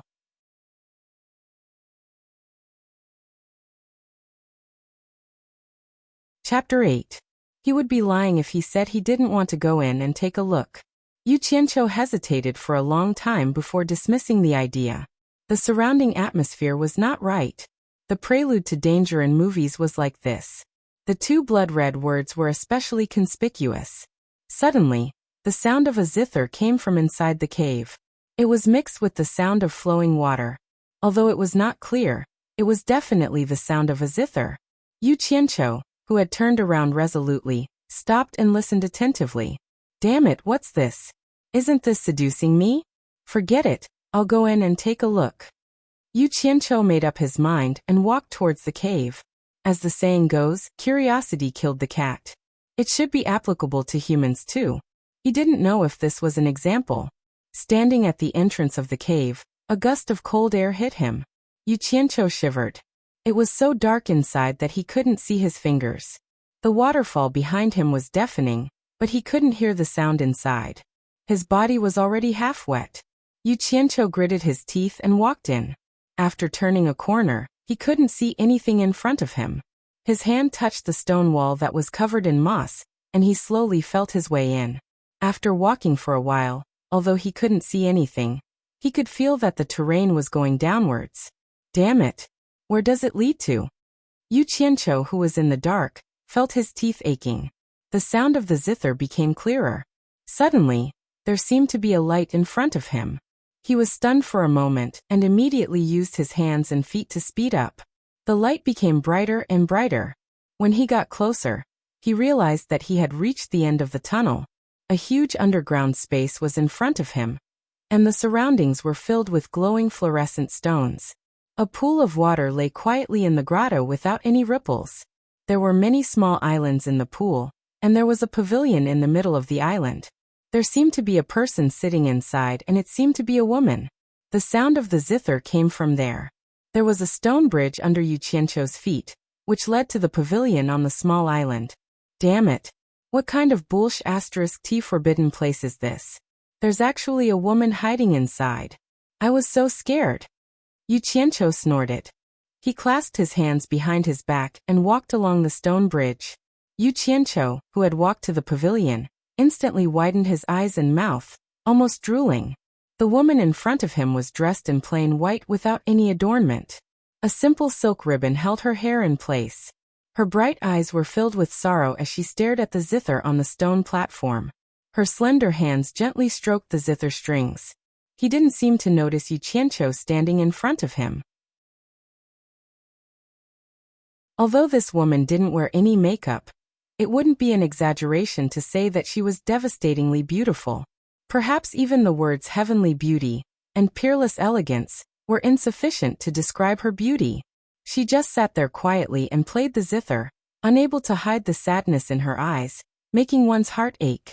The sound of the zither was filled with hidden bitterness, as if it was recounting the pain of yearning for his lover. Yu Qianqiu suddenly felt that this gloomy stone room wasn't illuminated by the fluorescent stones. It was her.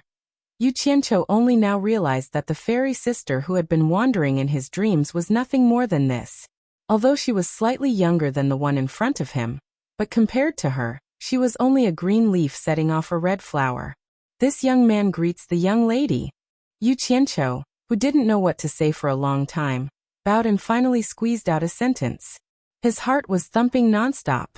When he raised his head, he found that he was nothing in the eyes of the beauty in the pavilion. She didn't even bother to look at him, let alone pay attention to him. Like a child who had made a mistake, Yu Qianqiu smiled embarrassedly. He didn't care about her rudeness and thought, the beauty might be playing the zither absent-mindedly and didn't hear me at all. It's okay. Although I don't understand what she was playing, isn't there a saying that goes meeting a bosom friend in high mountains and flowing water? Today, I'll pretend to listen to Boya playing the zither. It's not bad to be able to meet a beautiful bosom friend. Thinking about it, he lifted his foot to walk into the pavilion. Just as his body was about to step into the pavilion, he felt an invisible wall blocking him. No matter how hard Zhao Wuqiu tried, he couldn't walk in. With the beauty in front of him, he was a little angry and couldn't help but slam into it. Bam! A purple light screen flashed, accompanied by a huge rebound. Immediately bounced Yu Qianqiu a few meters away, making him dizzy. When he got up, he saw that on the 4 pillars supporting the pavilion, there were 4 engraved talismans shining with purple light. When the purple light disappeared, the talismans also disappeared, and the purple light screen also disappeared without a trace. F***ck. Which bastard did this? Yu Qianqiu was furious. He couldn't pretend to be polite anymore and cursed. After cursing, he came to his senses and wanted to slap himself. How could he say vulgar words in front of such a beauty? He felt that he had lost a lot of face. However, looking at the beauty's indifferent expression, he was like a clown. After blushing, he walked over with a serious expression and asked seriously, "Did those old farts on Kwangsung imprison you?" The beauty still ignored him, and continued to play the zither. After that he changed all kinds of questions, but she still didn't respond. In the end Yu Qianqiu, whose pride was hurt, got nothing. He walked out of the cave dejectedly. Not long after he left, a white silhouette flew in. It was a beautiful girl. She walked to the outside of the pavilion and sat down. She supported her beautiful face with her legs and quietly listened to the woman in the pavilion playing the zither. If Yu Qianqiu saw this girl, he would definitely be shocked. Wasn't this the fairy sister that he dreamed of? Master, let me ask you something. Hao Sansi, who was holding the wine pot, looked up and saw his disciple's impotent look. He couldn't help but smile. What is it? Do you know about the stone cave in the back mountain? Yu Qianqiu asked. Why? You went there? Hao Sansi was stunned. Seeing his disciple nodding, he immediately said, that was the place where criminals were imprisoned. There used to be many powerful disciples guarding it, so it was listed as a forbidden area. Nowadays the cultivation world is quite peaceful. It hasn't been used for hundreds of years. Otherwise, how could you have entered? That can't be right. Yu Qianqiu was puzzled. Why did I see an imprisoned woman in there? Oh, you're talking about that white fox spirit. She was imprisoned by the previous sect master 200 years ago. Originally, she was imprisoned for 100 years so that she could repent and turn over a new leaf. When the time limit was up, she refused to come out, so she kept staying there. White fox spirit. Yu Qianqiu was stunned. Master, you're saying she's a fox spirit? What's so strange about that? A fox spirit that has cultivated for 1,000 years can naturally transform into a human form. Hao Sansi suddenly stopped and looked at his disciple up and down. He smiled strangely. Disciple, don't tell me you fell in love with her because she's pretty? Tis. Yu Qianqiu felt guilty. He made a fake sound and changed the topic. Master, tell me quickly, why was she imprisoned by the previous sect master? I'm warning you, humans and demons are different. Don't have any ideas about her. Otherwise, don't blame me for not warning you if she sucked your essence dry. Hao Sansi seemed to see through his disciple's thoughts. After reminding him carefully, he drank a mouthful of wine and sighed. She's a demon trapped by love. After listening to his master's narration, Yu Qianqiu felt that it was really a cliché story. However, he couldn't help but sigh. It turned out that the woman in the pavilion was really a white fox spirit that had cultivated for 1,000 years. Before she cultivated into a human form, she was injured by a hunter. Fortunately, a scholar saved her. 1,000 years later, the white fox spirit cultivated into a human form and looked for her savior to repay the kindness. She found a handsome young man. The white fox believed that he was her savior in his previous life. The young man didn't know the true identity of the young woman. He was shocked by her beauty and finally fell in love with her. They became husband and wife. In the following days, the two of them loved each other. The young man studied hard in order to get a place in the imperial examinations and bring honor to his ancestors. The young woman washed her clothes and took good care of him. Hard work paid off. After studying hard for 10 years, the young man really got a place in the imperial examinations. As expected, he got the first place in the imperial examinations. The only regret was that the two of them didn't have a child of their own for many years. It could also be the reason for the combination of human and demon. The young man became the top scholar and the disciple of the emperor. His status suddenly became extraordinary. The prime minister of the Wuxia Empire took a fancy to him and wanted to recruit him. However, he already had a wife at home, so he couldn't do it. The prime minister was angry and hinted that if he still wanted to achieve great things, he should divorce his wife at home. Otherwise, he would make his future bleak. The top scholar was in a dilemma. On one side was a good wife, and on the other side was a proud daughter. It was really difficult to choose. But in the end, he couldn't resist the despotic power of the prime minister. With the reason that he couldn't have children and couldn't pass on the incense, he divorced his wife. The white fox was in so much pain that she wanted to die. She knew that she was a demon and really couldn't give birth to her husband's family. She silently accepted her husband's letter of divorce. Although she was divorced, The young woman still loved the young man deeply, and had been waiting for him in secret. Not long after the Prime Minister's daughter married the top scholar, she suddenly died of illness. Hearing people's slander, the Prime Minister was furious. He mistakenly thought that the top scholar was dissatisfied with his daughter and killed her. With the power of the Prime Minister, there was no need to say what would happen to a new official. At that time, the white fox had something to do and left. When she returned, her sweetheart had been beheaded. The white fox was heartbroken. In a rage, she killed hundreds of people in the Prime Minister's mansion. This matter shocked the whole capital. The national master was no match for the white fox, so he invited the head of the Ong Kwangsung. This led to the white fox being imprisoned. Men easily bend for power, and women easily hurt by love. This has been the case since ancient times. Yu Qianqiu sighed. He finally knew the reason why the beauty was so sad and sad. Although he knew that the beauty was a fox spirit, that unparalleled face lingered in his mind for a long time. In the following days he couldn't calm down at all. The forbidden stone cave was still dark. Although he had his master's advice, Yu Qianqiu couldn't help but come again. He found the luminous fluorite that he had pried from the stone cave last time. On the other side of the bridge, the person was still the same, the zither was still the same, and the sound of the zither was still the same. Yu Qianqiu slowly walked over and stood in front of the pavilion, quietly looking at the face that could subdue all men in the world. Who could tell that such a beautiful woman was actually a fox spirit from her appearance? The sound of the zither was sad. After Yu Qianqiu knew the story of the white fox, he actually felt that the sound of the zither was somewhat familiar, as if he had heard it in his previous life. His lips moved slightly, and he couldn't help but sing along with the sound of the zither. I am a fox that has been cultivating for 1,000 years. 1,000 years of cultivation. 1,000 years of loneliness. In the dead of night, can anyone hear me crying?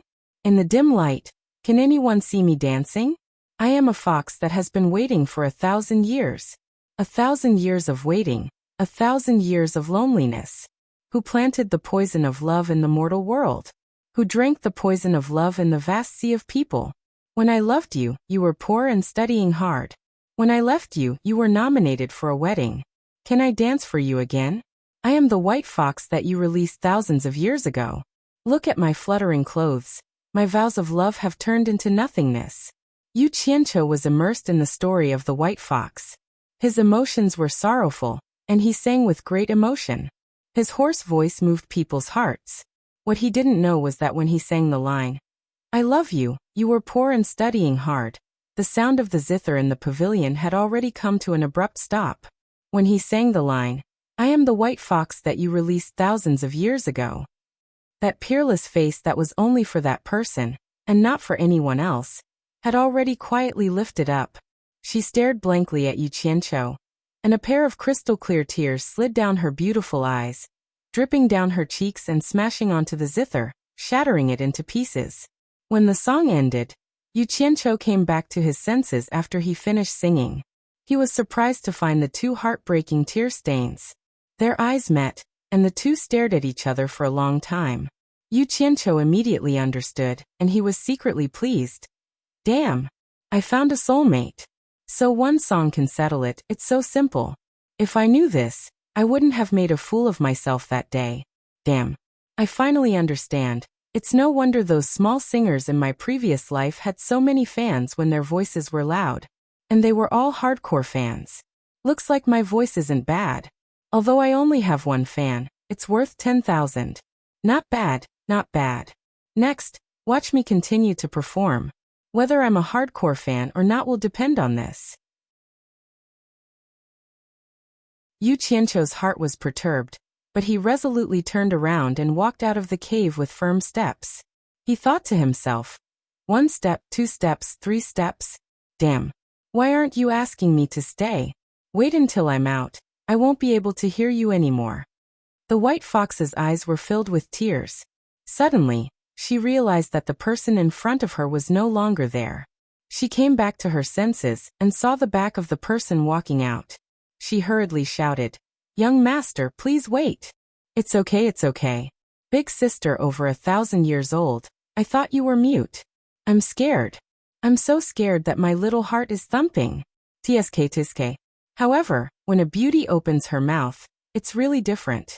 She even called out, "Young master, please wait so nicely. My bones are going soft. Hehe, my hardcore fan is here." Yu Qianqiu was extremely pleased that his little plan had succeeded. He put on a look that he thought was handsome and slowly turned around. He said indifferently, "Miss, don't worry. Are you calling me?" The white fox stood up and bowed to him. "Young master, may I ask, where did the song you sang just now come from?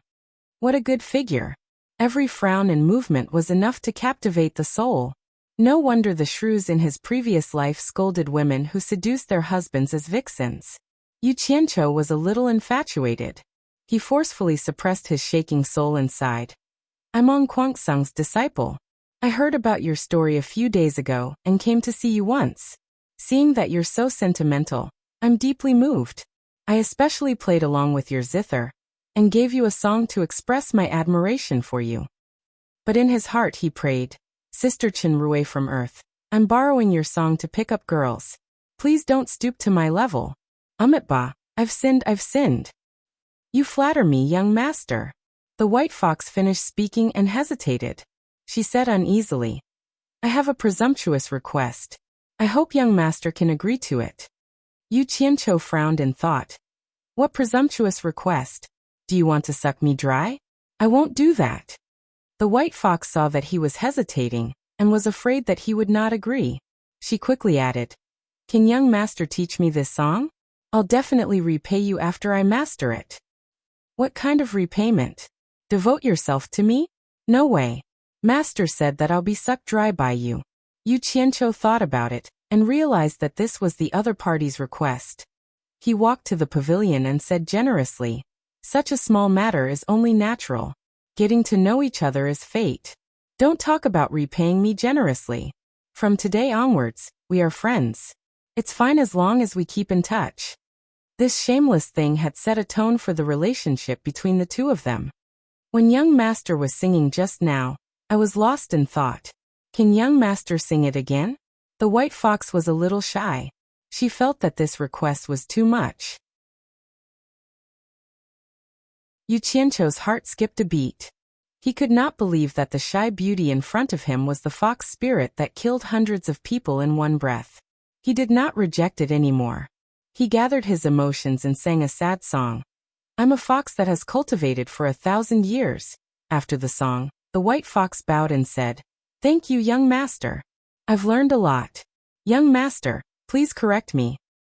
After she finished speaking, she sat down and started to play the zither. The faint sound of the zither could be heard. Her red lips opened slightly and her pearly white teeth could be faintly seen. She sang a song that was even more authentic than Yu Qianqiu's. The sound of the zither and the song echoed in the cave. "Young master, do you think this is okay?" The white fox stood up and asked. "Damn it. This girl is a genius at singing. After listening to a pirated version, she can actually sing the original version. I sweat." Yu Qianqiu felt ashamed in his heart. He immediately clapped his hands and said, not bad, the sound of nature. Young master is too kind. I still haven't asked what the name of this song is." The white fox bowed and said. Yu Qianqiu smiled and said, "I made it for you. Let's call it White Fox. Young master composes a song for me. You are truly my soulmate. With this song as my companion, my life has not been in vain." After she finished speaking, she walked out of the zither and bowed to Yu Qianqiu. Yu Qianqiu felt a little guilty. He waved his hand in embarrassment and looked around. He frowned and said, "Lady, do you really want to spend the rest of your life here?" In the pavilion, the white fox took light steps and said sadly, "Time in the mountains is like a ray of light. The world is prosperous for 1,000 years. To me, it makes no difference where I am. On Guangsang is full of hidden dragons and crouching tigers. Young master doesn't look like a cultivator. Why are you here on Mount Qingguang?"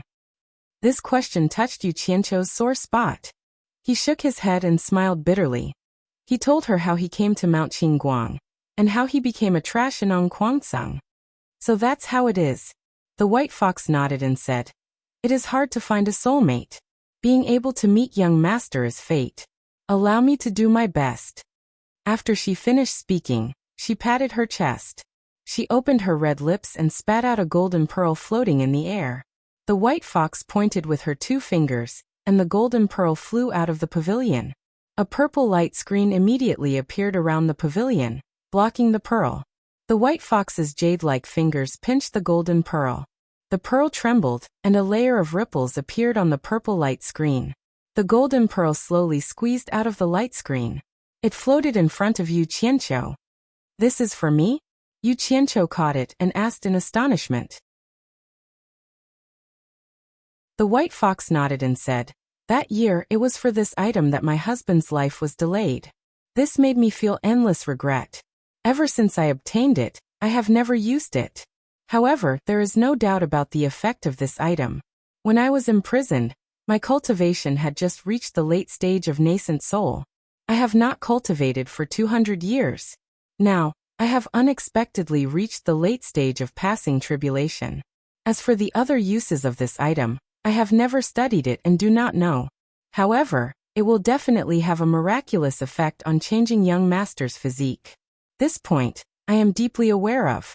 Young master can directly consume it. Yu Qianqiu was shocked. He had never cultivated before. To be able to reach the late stage of passing tribulation from the late stage of nascent soul in 200 years, that was a gap of 3 whole levels. As a person in Ongquangsung, even if he had never eaten pork, he had seen pigs run. Ordinary cultivators, even if they wholeheartedly cultivated, would rarely be able to smoothly cultivate from the late stage of nascent soul to the late stage of passing tribulation in 200 years. This point could be seen from the fact that the head of Ongquangsung, Lu Chongqing, was only able to reach the middle stage of nascent soul in 200 years. Truly a good treasure, Yu Qianqiu exclaimed. The white fox raised her hand and gestured, young master. The former nodded and glanced at the little bit of red lips. She thought to herself, it came out of her mouth and was swallowed into my mouth. I don't know if this counts as an indirect kiss. Smelling the faint fragrance of the bead, she raised her head and swallowed it into her mouth. Only then did he realize that this egg-sized item was very difficult to swallow. The white fox made a finger seal at him. Yu Qianqiu felt a huge pain in his throat, as if it was about to be torn apart. The golden pearl had already entered his body.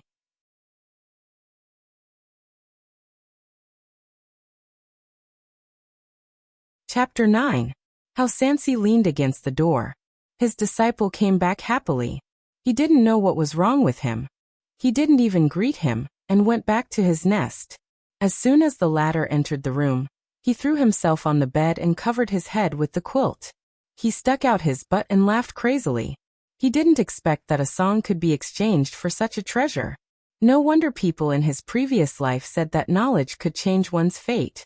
He was a good example. Thinking of this, he couldn't wait to get up and sit cross-legged. He used the mysterious heaven method to feel the aura of heaven and earth. After a night, he didn't feel any aura at all. Instead, he sat until his butt was numb. Yu Qianqiu was so sleepy that he yawned. He couldn't take it anymore and fell asleep. When he woke up, he was a bit puzzled. He swallowed a treasure, but why didn't there be any reaction? This didn't conform to the rules of the main character. Another month passed. How Sansi didn't know what happened to his disciple. There was no smile on his face. Day by day, his face became more and more gloomy. It was a bit green.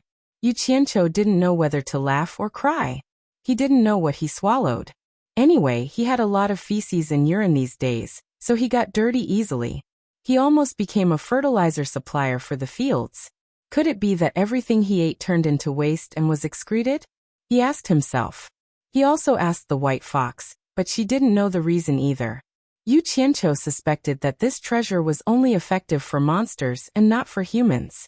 As the days passed, he was more and more sure of his guess. The new talent assembly, which was held once every 10 years, was about to begin. It was the most nervous moment for the disciples of the last phase of the aura training stage. At that time, all the cultivators in the world would gather and compete on the same stage. The number of foundation building pills would be decided by the number of matches. What was foundation building pill? It was an indispensable pill for cultivators to enter the foundation building stage from the aura training stage. It was refined by all the sects with money and effort. The refined foundation building pills couldn't meet the needs of all the disciples. There was a big gap. A part of it would be divided equally, and the other part would be left to be seen. The new talent assembly was created. All the sects would send their strongest disciples of the last phase of the aura training stage to participate in the competition. The more matches they won, the more foundation building pills they would get. As for how the various sects would distribute the pills after obtaining them, that was their own business. For example, in Ong Kwang Sung, every participating disciple was guaranteed a foundation building pill. In addition to the objective reasons for failing to build their foundation building pills, they would consider giving more to the disciples who had contributed the most in the competition, and the rest would be dealt with by the elders of the sect.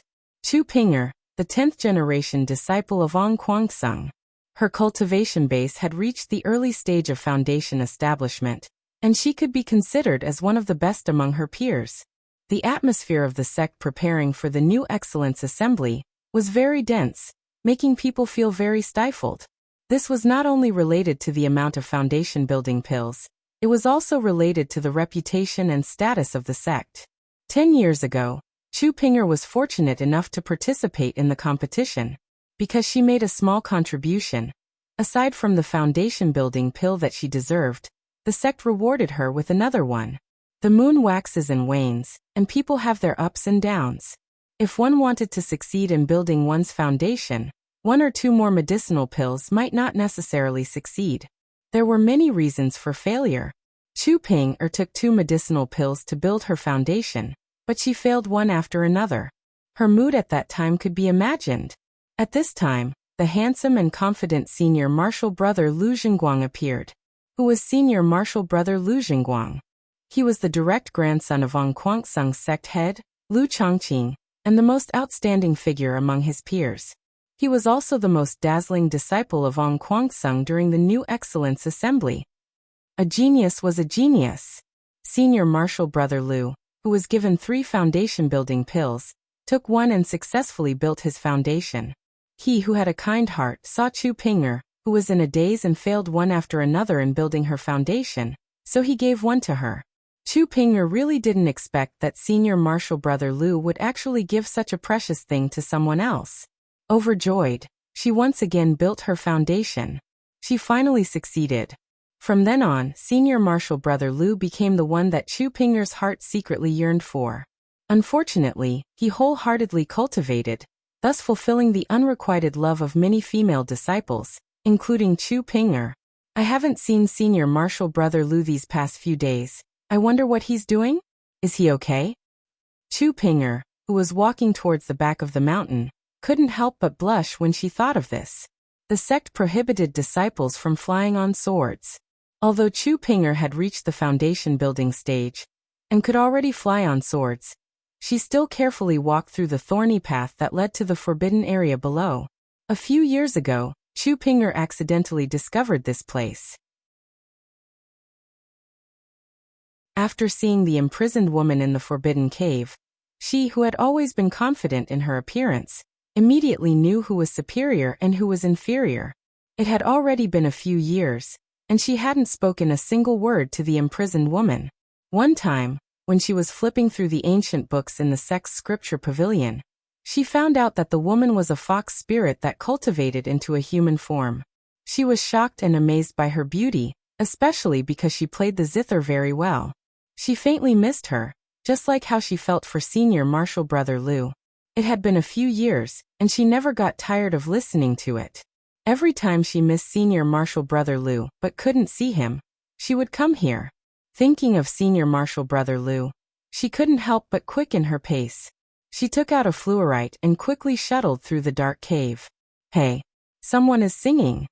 The singing accompanied by the sound of the zither made her stop. After a little hesitation, Chu Pinger walked into the grotto and covered her mouth in surprise. She really couldn't believe that the woman who hadn't spoken a word for several years was actually singing. Chu Pinger flew to the pavilion and confirmed that her eyes weren't playing tricks on her. After a long time, she slowly sat down, supported her chin with her legs, and listened to the woman singing the bitter past. I'm a fox that has cultivated for 1,000 years. Did anyone see me dance in the dim light? When I left you, you were in the middle of the Golden Role nomination. The vows of undying love turned into nothingness. Chu Ping'er listened to the song, and could already imagine the past of the white fox. The woman in white clothes like snow, who was heartbroken, danced in the dark, looked at the man drinking and chatting merrily in the dim light, only hoping that he would look at her again, and know that she was dancing for him.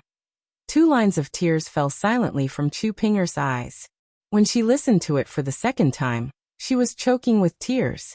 When she listened to it for the third time, she was already a complete mess, with tears streaming down her face.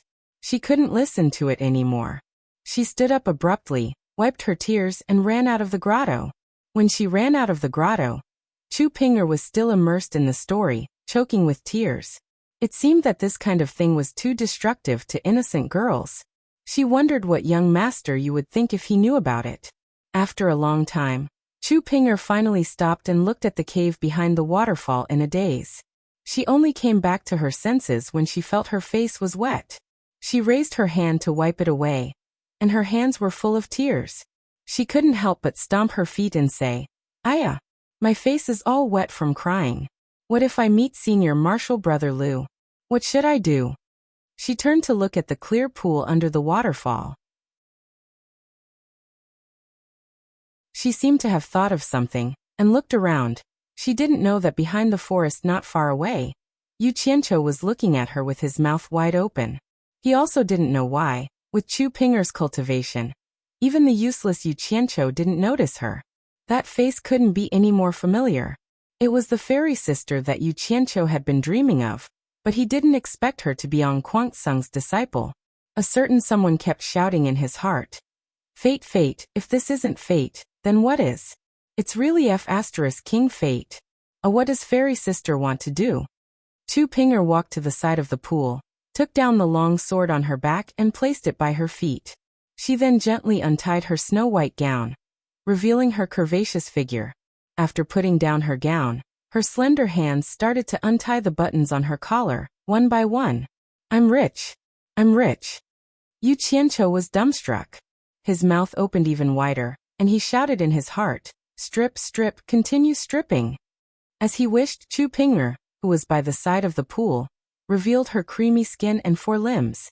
Her slender legs were slender and elegant, and her white lotus-like arms were behind her back. Her slender jade-like fingers pulled on a red rope. Cake seller. The legendary red doo-doo. Heavens, you're not messing with me, are you?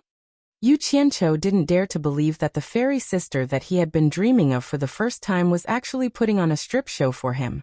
He put his finger into his mouth and bit down hard. So painful. This wasn't a dream. I can't waste a heavenly treasure. I'll continue admiring.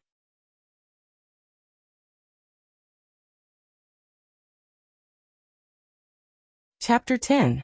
Black hair. Jade body. On the upright steamed bun, 2 red cherries jumped up and down. A certain someone swallowed his saliva and murmured. Protruding front and back, long legs, beautiful bubbling. A thread of sparkling and translucent liquid came out from the corner of his mouth. His nasal cavity was hot and 2 streams of liquid flowed out. He stuck out his tongue and licked his lips. It was a little salty. He raised his hand and wiped it. The back of his hand was bright red. F***ck. I have a nosebleed. Yu Qianqiu screamed. Who? A scream came from the side of the pool. Chu Ping'er, who was just about to go into the water, heard someone speak. She was scared out of her wits. She hurriedly hugged her clothes and hid behind the stone tablet. How embarrassing, I've been discovered. F***ck, why would I have a nosebleed at this time? Hurry up and run. Yu Qianqiu smiled bitterly in his heart. Without saying anything else, he turned around and ran up the mountain. Unfortunately, before he could run far, a white shadow flitted over his head. Chu Ping'er, with a red face, blocked his way. Clang. A shining long sword was unsheathed and placed on Yu Qianqiu's neck. Chu Ping'er's eyes were burning with anger. With one look, she could tell that this person did not have any cultivation. He was completely an ordinary person. However, he was wearing Ong Kwangsung's clothes. Her voice trembled a little as she shouted, "Who are you? Don't misunderstand. Don't misunderstand. Ong Kwangsung's 9th-generation disciple, Yu Qianqiu. We're on the same side. We're on the same side." This girl was burning with anger. Yu Qianqiu was afraid that she would act impulsively and hurriedly explained. The angry and ashamed Chu Ping was slightly stunned. The name of the trash Yu Qianqiu in Ong Kwangsung was known by everyone. Naturally, she had heard of him. She did not expect that it was this person. It was impossible for an ordinary person to go up Mount Qingguang. Seeing that he did not have any cultivation, she thought for a bit and knew that what he said was true. Looking at the shameless smile of the man in front of her, especially the blood on his face, Chu Pinger really wanted to stab him with her sword. He actually dared to peep at her while she was bathing. He was simply shameless. However, in terms of seniority, this person was his martial uncle. Although he hated him, he did not dare to make a move. Trash was trash. Their seniority was right there. As long as the other party didn't mind, it didn't matter. However, since she dared to lay a hand on her martial uncle, Ong Kwangsung's sect rules were not to be trifled with. It was not something that Chu Pinger could bear. Chu Ping was so angry that her whole body was trembling when she thought about how she was seen naked by this pervert, but she couldn't do anything about it. Of course, if she were to complain to the sect, Yu Qianqiu would definitely have to bear the consequences. But would she do such a thing? In this era of strict etiquette, if this matter were to be publicized, it would be tantamount to ruining her innocence. She was afraid that her sweetheart would never look at her again.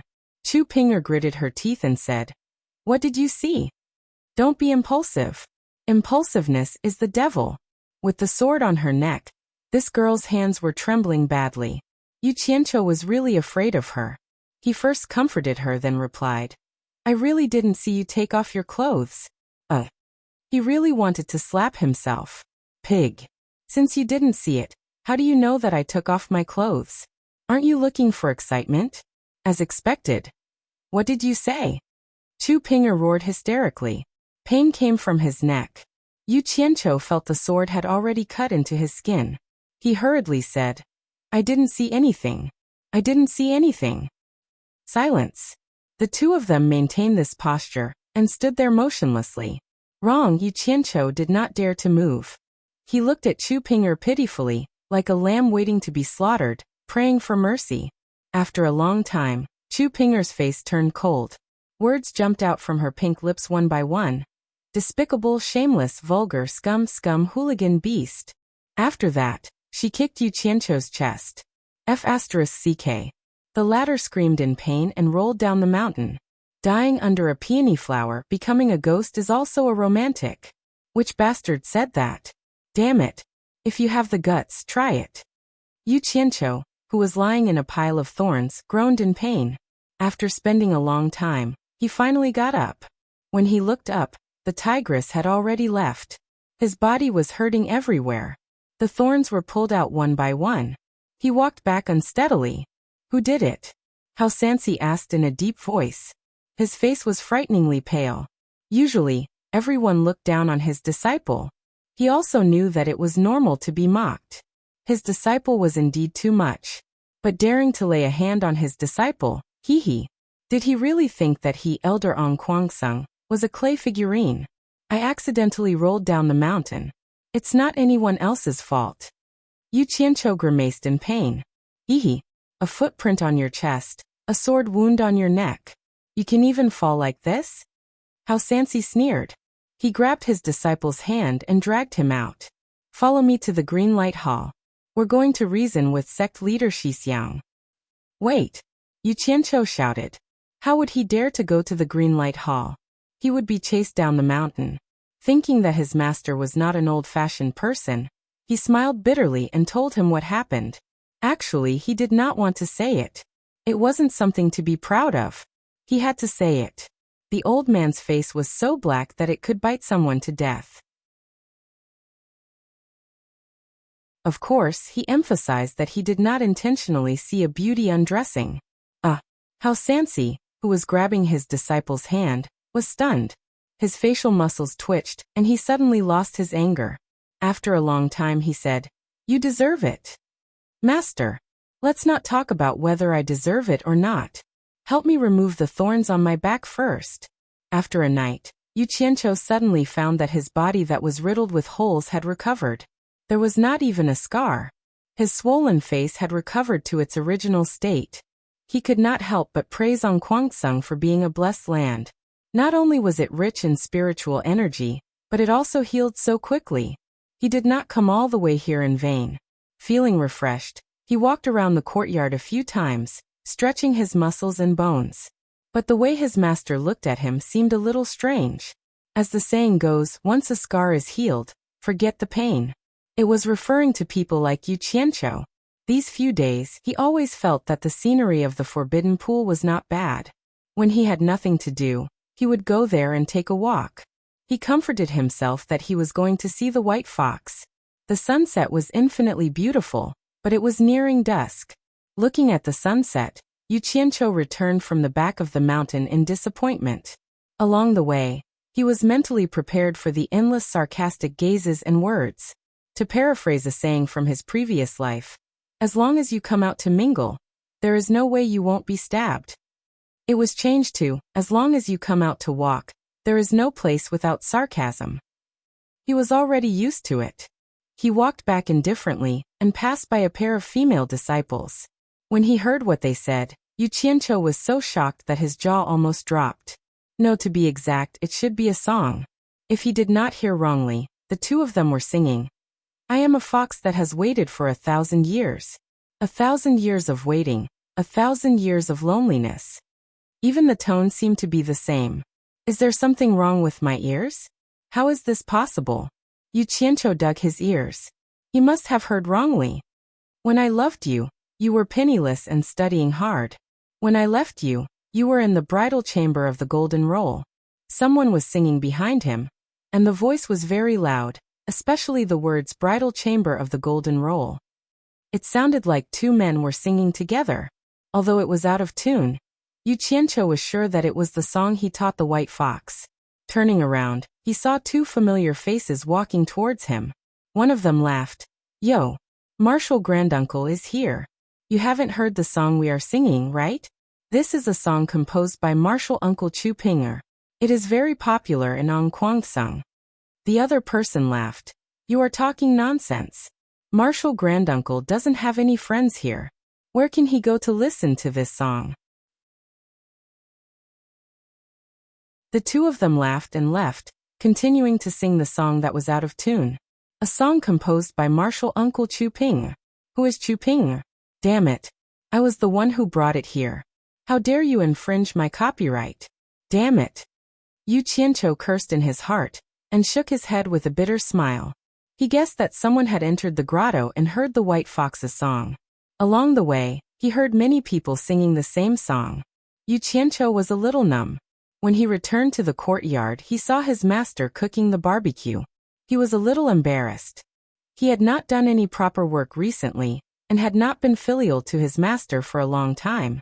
He actually forced his lazy master to do it himself. He walked in front of his master, and picked up the wine pot on the table. He laughed. "Master, you are resting. Let me do it. I am a fox that has been cultivating for 1,000 years. 1,000 years of cultivation is 1,000 years of loneliness." How Sansi nodded and let his disciple do it. Yu Qianqiu, who was drinking, was a little surprised. His master seemed to be singing. When he heard what he was singing, he couldn't hold the wine in his mouth and immediately spat it at his master's face. The two of them looked at each other, dumbfounded.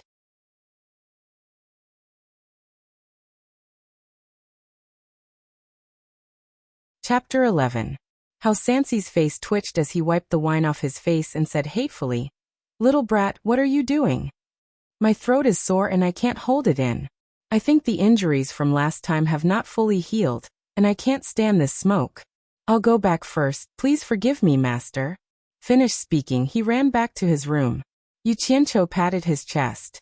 His master was almost 200 years old, and he had unexpectedly started to sing. Although the action just now was unintentional, it was still very disrespectful. Master is a good person. Thinking about how Sansi had taken care of him during this period of time, and had never put on airs as his master, he could not help but sigh. Sitting cross-legged on the bed, he continued his useless practice. This is? Yu Qianqiu, who had entered a state of emptiness, suddenly opened his eyes and his lips trembled as he said, "Spiritual energy." He closed his eyes again in disbelief. It really was spiritual energy. The substance in the air that made people feel refreshed was like a happy little fairy wandering around. Yu Qianqiu was so excited that he was trembling a little. It had been almost a year, and he had been sitting in a dull and boring manner every day. Countless mocking eyes. Was it really okay? Everything was for persistence, and he firmly believed that he would succeed. Happiness came too suddenly, and he did not dare to think too much about it. He stabilized his emotions and got rid of all distracting thoughts. Using the mysterious heaven skill that could not be more familiar, he breathed in and out the air. Since he could feel the incoming spiritual energy, he could also retain it and slowly infuse it into his 8 extraordinary meridians, circulating it in his meridians. His whole body was like a precise machine. The loose spiritual energy circulated for a few rounds and turned into a continuous stream of qi, flowing into his dantian like a river flowing into the ocean. The absorption of the spiritual energy became smoother and smoother, methodically circulating under the guidance of the mysterious heaven skill. With the influx of spiritual energy, the dantian, which was originally a ball, inflated like a balloon. Yu Qianqiu immediately felt his whole body warm and comfortable to the point that he let out a slight moan. The spiritual energy of Mount Qingguang was naturally worlds apart from that of the secular world. Otherwise, it would not have attracted the attention of cultivators and become their own. However, if he wanted to inflate his dantian in one go, it was not something that could be done in a short time. Yu Qianqiu, who was immersed in the pleasure, ignored the passage of time and focused on absorbing the spiritual energy. In the blink of an eye, 2 days had passed, but he was completely unaware of it. His disciple hadn't come out to eat for 2 days. Could it be that he was afraid because he sprayed wine all over his face? Sansi was a bit worried. Cultivators who didn't need to eat were those who had reached the core formation stage and were able to abstain from eating. If mortals didn't eat for a few days, they would die. Is Master such a petty person? Sansi's thoughts went astray. He was a little unhappy and decided to enlighten his disciple. He walked over and pushed open the door without saying a word. Yu Qianqiu was sitting cross-legged on the couch with a smile on his face. His forehead was glistening. He didn't look like someone who hadn't eaten for 2 days. He was in good spirits. The mysterious heaven skill is absorbing the spiritual energy. Sansi's mouth opened so wide that a fist could fit in it. His face was full of surprise and disbelief. He stretched out a trembling hand and released a white true energy from his palm. The white true energy swirled and curled into Yu Qianqiu's mouth and nose. There was no need to think anymore. His disciple had already learned the mysterious heaven skill. Sansi couldn't help but burst into tears. Could it be that God had opened his eyes? When he accepted Yu Qianqiu in the green light hall, he was afraid that his senior brother would be embarrassed. He didn't want to embarrass his senior brother, so he did him a favor at little cost. Otherwise, no one would accept this kind of disciple who didn't have the slightest cultivation root. Ong Kwangsung had been in the cultivation world for thousands of years. He had encountered this kind of thing more than once. But who didn't want their descendants to live to 100 years old? What was the point of entering Ong Kwangsung? They all achieved nothing and died of depression before they reached 100 years old. People who didn't have the cultivation root wanted to cultivate. The gap that couldn't be crossed was still vivid. At first, Sansi didn't care. He just accepted a disciple who did odd jobs. As time went on, Yu Qianqiu's tireless and persistent efforts moved him. He also deeply felt the unwillingness and bitterness in his disciple's heart. But what could he do? He couldn't help at all.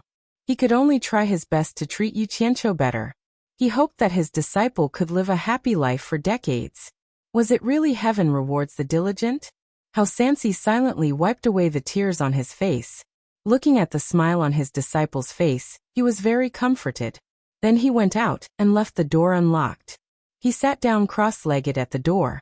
He wanted to protect his disciple. This was the key moment of entering the cultivation world. He must not be disturbed. As the saying goes, the sea can accommodate all rivers, and the sea is big. When a cultivator just entered the cultivation world, it was the key moment of forming the dantian. Usually the more spiritual energy the dantian could absorb in the early stage, the larger the capacity of the dantian. This also meant that the future of cultivation would be higher. At such a moment, Hao Sansi didn't dare to be careless. In the cultivation world, cultivation was divided into 5 levels: Qi refining, foundation establishment, core formation, nascent soul, and tribulation passing. Under normal circumstances, those who couldn't form their dantian for more than 2 days would have a hard time reaching the foundation establishment stage. Foundation establishment was possible in 2 days, core formation was possible in 3 days, nascent soul was possible in 4 days, and tribulation passing was possible in 5 days. Although it was said that it was possible, it didn't rule out other reasons for failure. However, this kind of calculation was basically true in the cultivation world. When Hao Sansi entered the cultivation world, he had formed his dantian for more than 4 days. Now he had reached the early stage of nascent soul.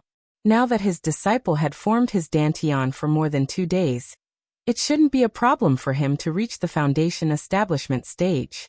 Yu Qianqiu sat on the bed. 2 days had passed, and he felt that his dantian had swelled into a ball. It seemed that the speed at which spiritual energy was absorbed had slowed down. He wanted to use spiritual energy to form a bigger ball, but he didn't have the strength to do so. He had read about forming his dantian in the Mysterious Heaven Method book, so he knew about it. However, he had reached his limit. Just as he was about to stop, he suddenly felt something moving in his chest. That thing seemed to be attracted by the vital energy in his dantian, and slid towards it. When that thing drilled into his dantian, the originally small dantian suddenly squeezed something in, as if it was about to be torn apart. Yu Qianqiu was in so much pain that he was sweating all over. He wanted to scream, but he couldn't. There was a loud bang in his mind, and an image appeared in his mind. In the white haze, a golden ball floated and slowly rotated. Yu Qianqiu immediately came to a realization. Wasn't this the golden bead that the white fox gave him that day? When he felt the pain of his dantian being invaded, he couldn't help but be stunned. Was the image in his mind the scene in his dantian? He saw the golden bead rotating, driving the white vital energy in his dantian. After it was stirred into strands of white silk, it was absorbed by the golden bead. F***ck. Yu Qianqiu was shocked. The vital energy in his dantian was almost completely absorbed by the golden bead. His dantian, which had not been shaped for long, was slowly collapsing. If this was really the case, then all his previous efforts would have been in vain. He wanted to stop the golden bead, but he couldn't control it at all. Damn it! I worked hard for a whole year, and now I'm back to square one. Yu Qianqiu hurriedly used the Mysterious Heaven method. A steady stream of spiritual energy was absorbed, turning it into vital energy and entering his dantian. Although the golden bead was small, it was like a bottomless pit, absorbing however much vital energy there was. Yu Qianqiu couldn't figure out what it was, so he decided to fight it with his life. If he didn't take advantage of the fact that his dantian was not shaped yet, then he wouldn't be able to have a high cultivation in this lifetime. The Mysterious Heaven method was used to the extreme, desperately absorbing the spiritual energy, and the golden bead was also doing the same. The man and the bead were stuck together. The 3rd day passed. Hao Sansi didn't expect this useless disciple to have a bit of talent. He released his vital energy again, and it was quickly absorbed by Yu Qianqiu. Knowing that his disciple was still blowing his dantian, he continued to guard him. The 4th day passed, and the vital energy was still being absorbed. Hao Sansi was a little surprised. The 5th day passed, and Hao Sansi was trembling with excitement. What did this mean? It meant that his useless disciple had the possibility of reaching the tribulation stage. Not to mention Ong Kuang Tsung. Even in the cultivation world, How many people could have such talent? He didn't dare to meditate anymore. He guarded his disciple's door and looked around vigilantly. The 6th day passed, and Hao Sanxi's forehead was sweating. How could this be? The 7th day passed, and Hao Sanxi was a little worried. Did his disciple have any problems with his cultivation? The vital energy in his palm was just released tentatively, but in the blink of an eye, it disappeared without a trace and shot directly into his disciple's nose and mouth. Hao Sanxi wiped the sweat off his forehead. How could a disciple who had just joined the sect absorb spiritual energy at such a speed? How could his dantian store it?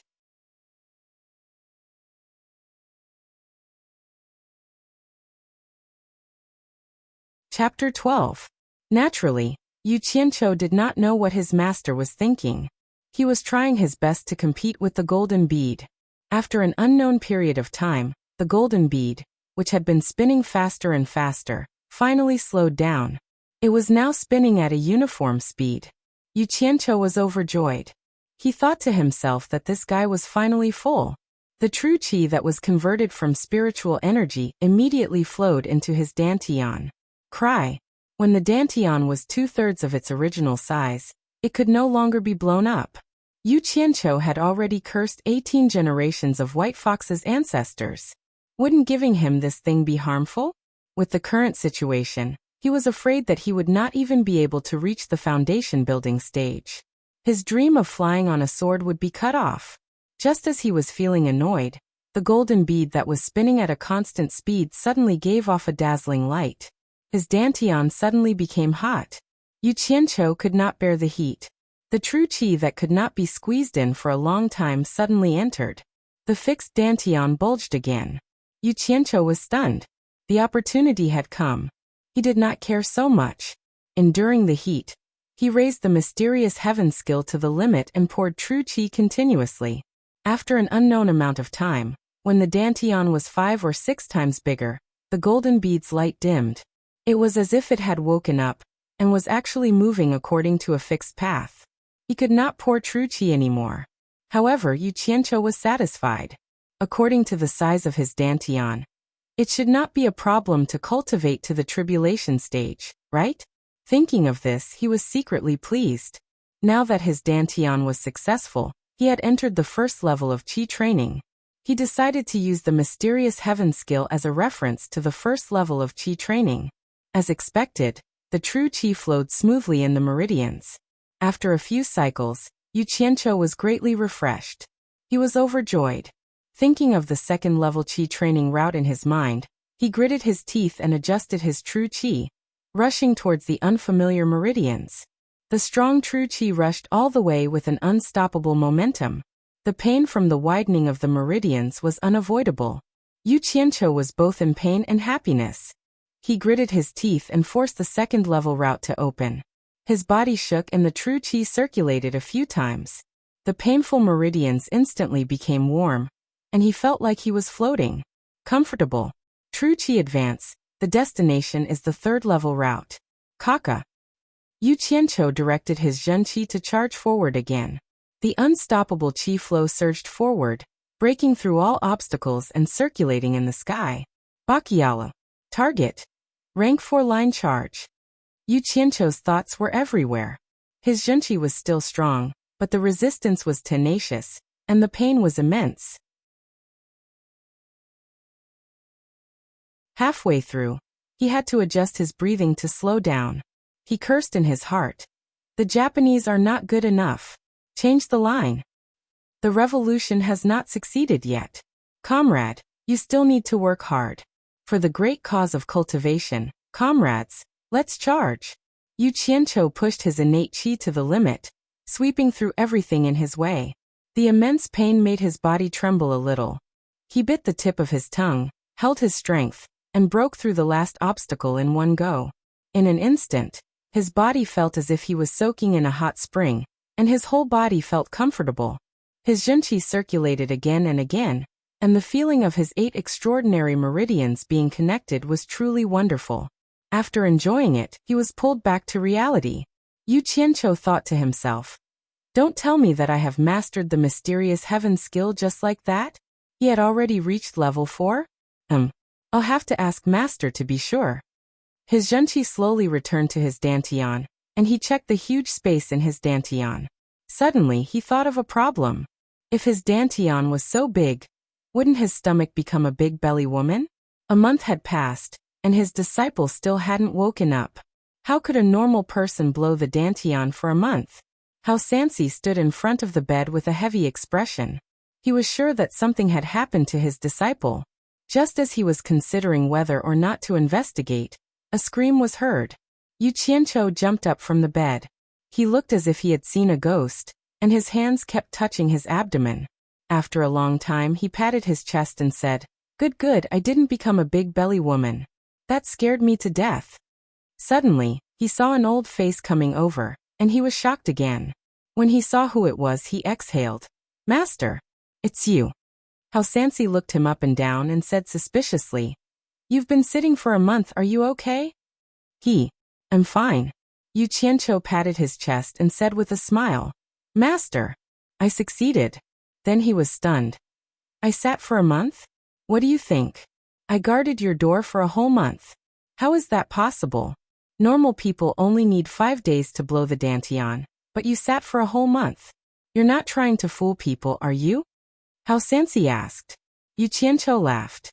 It should be because of the golden pearl in his dantian. He didn't know if he should tell his master or not, so he decided not to say it first. He shook his head. I don't know what happened either. Hao Sansi didn't ask anymore. He sighed, patted his disciple's shoulder and said, You can be considered to have entered level 1 Qi training. Since there's hope, you should work hard to cultivate. When you reach level 4 Qi training, you can cultivate skills. Yu Qianqiu scratched his head in embarrassment and said, Master, there's something I want to ask you. Please help me take a look. Hao Sansi nodded his head. Yu Qianqiu opened his palm, and a white qi emerged from his palm, gradually forming a budding lotus. Yu Qianqiu used all his qi, and the flower bud swayed lightly, and a petal slowly opened. After it unfolded, the flower bud swayed again, and the second petal slowly opened. Level 2 Qi training. Hao Sansi's voice trembled. His disciple actually broke through to level 2 Qi training within a month. While he was still in shock, the third petal opened. Hao Sansi's eyes widened, and his face was full of disbelief. When the fourth petal opened, Yu Qianqiu was already sweating profusely. It was obvious that he had used his qi to its limit. His face was slightly pale as he asked, Master, does this count as me reaching level 4 qi training? Keep it. The shock on Hao Sansi's face disappeared, and was replaced with a solemn expression.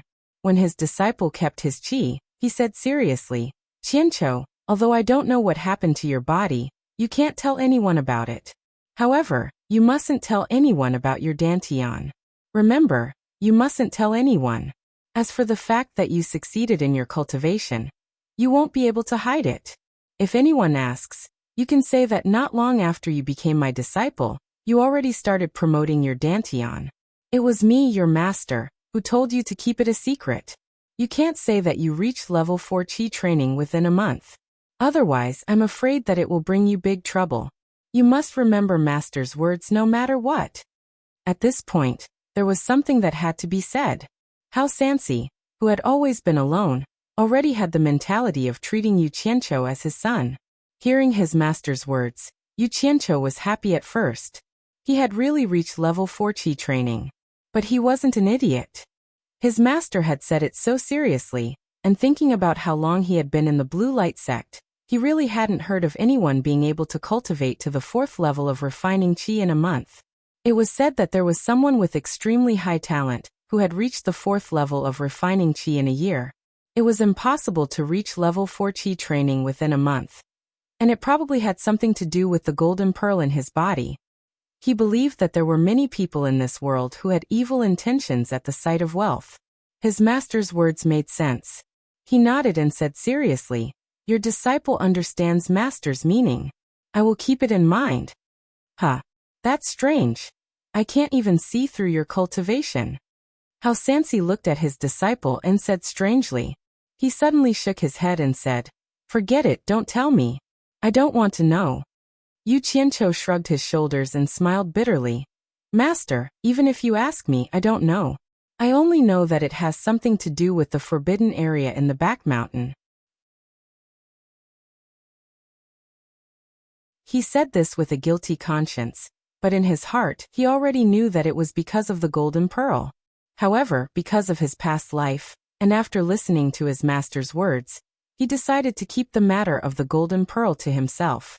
It wasn't that he was afraid of what his master would do, but some things were always like this. There were some things that couldn't be said even to the people closest to him. It wasn't that he didn't believe it, but it was for the good of everyone. The forbidden area in the back mountain? How Sansi muttered to himself. His disciple often went to the back mountain. Perhaps it really had something to do with that. He then shook his head and stopped thinking about it. A few days later, Yu Qianqiu was meditating on the couch when Hao Sansi came in and threw a pile of things on the couch. The former stopped his cultivation and woke up. The latter smiled and said, I'm going out for a month. There are some spirit stones here for you to cultivate and absorb. I copied that book for you. There are all the cultivation methods for the aura refining stage inside. There's also that sword, I found it. When you cultivate, find a remote place and don't let people see it. Although your cultivation is enough to carry a sword, the sect hasn't given it to you yet. It's not good to let people see it. Keep the matter of your cultivation a secret for as long as you can. Yu Qianqiu flipped through the book and asked doubtfully, Master, where are you going? Hao Sansi smiled and said, your cultivation speed is godly. This time, I want to go to the new talent assembly with sect leader Xixiang's help. Tomorrow I'll go with a few Xixiang. At that time, when we distribute the foundation building pills, I'll have the nerve to ask for 1 or 2 to prepare for your foundation building. Yu Qianqiu nodded. He bit his lips and didn't say anything. His eyes were a little red. How could he not know that this drunkard of a master was used to being lazy? Now that he took the initiative to ask to do something, it was for him. The next day his master left. Yu Qianqiu picked a time when there was no one around. He carried a bag of things and stood at the entrance of the forbidden area. He took a deep breath and walked in.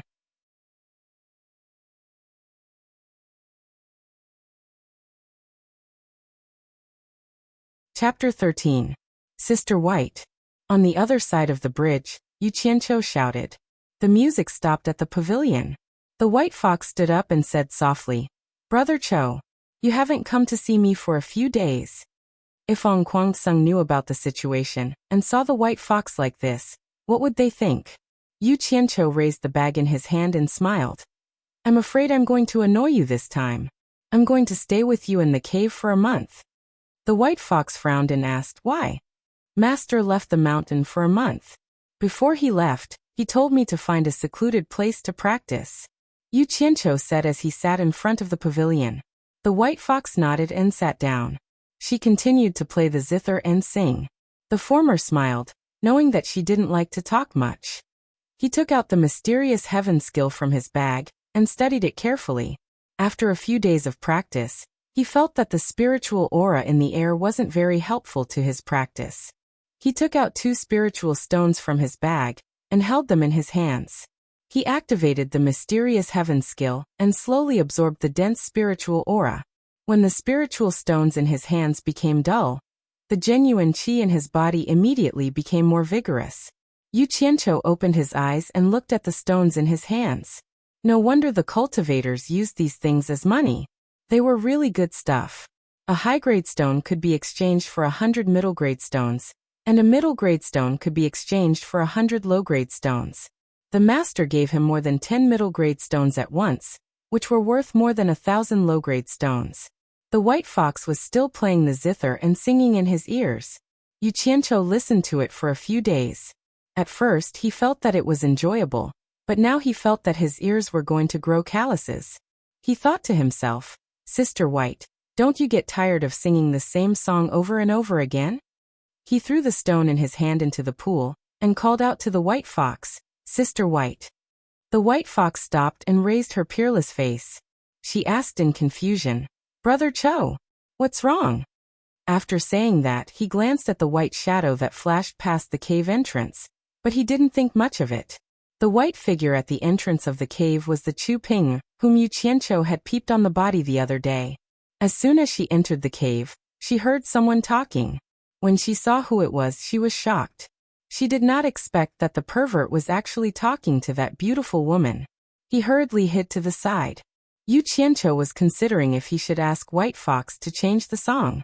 With his cultivation, he did not notice anyone at the cave entrance. He smiled awkwardly and said, "Sister White, why don't you change the song? I see that you are always singing the same song." The White Fox frowned slightly and said, "In my early years, I also collected the famous songs of the world, but after that, none of them could enter my heart. Ever since I listened to the songs you taught me, I feel that no other song can compare to them. Why should I change?" Chu Pinger, who was hiding at the entrance of the cave, trembled and muttered, "That song was actually written by that pervert? How is that possible? Sister White's zither skills are unparalleled. How about this? I will compose another song for Sister White, and I will ask Sister White to accompany it with the sound of the zither. What do you think?" Yu Qianqiu asked. White Fox's eyes slightly brightened. She nodded and said, "Brother Cho is very talented. Sister White has already experienced it. If you can compose another song, Sister White will be more than happy." Yu Qianqiu nodded and walked back and forth on the bridge with his hands behind his back. He lowered his head and pondered what song he should choose. It would be best if the White Fox could accept it and also make her like it. He could also enlighten her. Otherwise, it would be a pity for a late-stage tribulation passing expert to hide here. He was really made to be a golden bodyguard. The White Fox's eyes were filled with anticipation as he walked back and forth in deep thought. Chu Pinger, who was peeping at the entrance of the cave, was also full of curiosity. She did not know what kind of peerless song this ugly pervert could compose. "I've got it." Yu Qianqiu suddenly clapped his hands and rolled his eyes. He smiled and said, "The name of the song shall be Dream of Mandarin Ducks and Butterflies." "It sounds like a good song. Sister White will be able to enjoy it again," White Fox said softly. Chu Pinger, who was at the entrance of the cave, murmured, "Dream of Mandarin Ducks and Butterflies. What a beautiful name." Yu Qianqiu walked back and forth with his hands behind his back. He gathered his emotions and sighed. His voice was slightly hoarse as he sang. "Yesterday was like the flowing water in the east, far away from me and cannot stay. Today my heart is in chaos and worries me. Draw a knife to cut the water, and it flows even more. Drink a cup to drown your worries even more. The cool breeze of the Ming dynasty drifts everywhere. Only the new laugh, who hears the old cry. The word love is so hard. Should I ask clearly, or should I pretend not to know? It's hard to be content with knowing more and knowing less. It seems to be an era of Mandarin ducks and butterflies, but who can escape the sorrows of the human world? In the world of flowers and flowers, Mandarin ducks and butterflies are already crazy in the human world. Why bother to ascend to the blue sky? Why not sleep together gently?" At the end of the song, White Fox was already standing there in a daze. Chu Pinger, who was at the entrance of the cave, looked at the ugly perverted thief in disbelief and murmured, "His voice is so moving. A person who can make such a good song must have a good character. Could it be that I really wronged him last time? Sister White, what do you think of my song? Is it acceptable?" Yu Qianqiu asked with a little uncertainty. White Fox's eyes looked ahead in a daze and nodded. Her slender fingers stroked the strings of the zither, and her red lips moved slightly. The sound of the zither accompanied by the song flowed out slowly like a river of autumn water, stirring people's hearts. The listeners also sighed sadly. Chu Pinger listened to it a few times and secretly memorized the song. Then she quietly returned. Yu Qianqiu could not help but sigh at White Fox's musical talent. She could compose a song casually and make it sound interesting. Looking at her red lips, he could not help but think of the golden elixir that she gave him.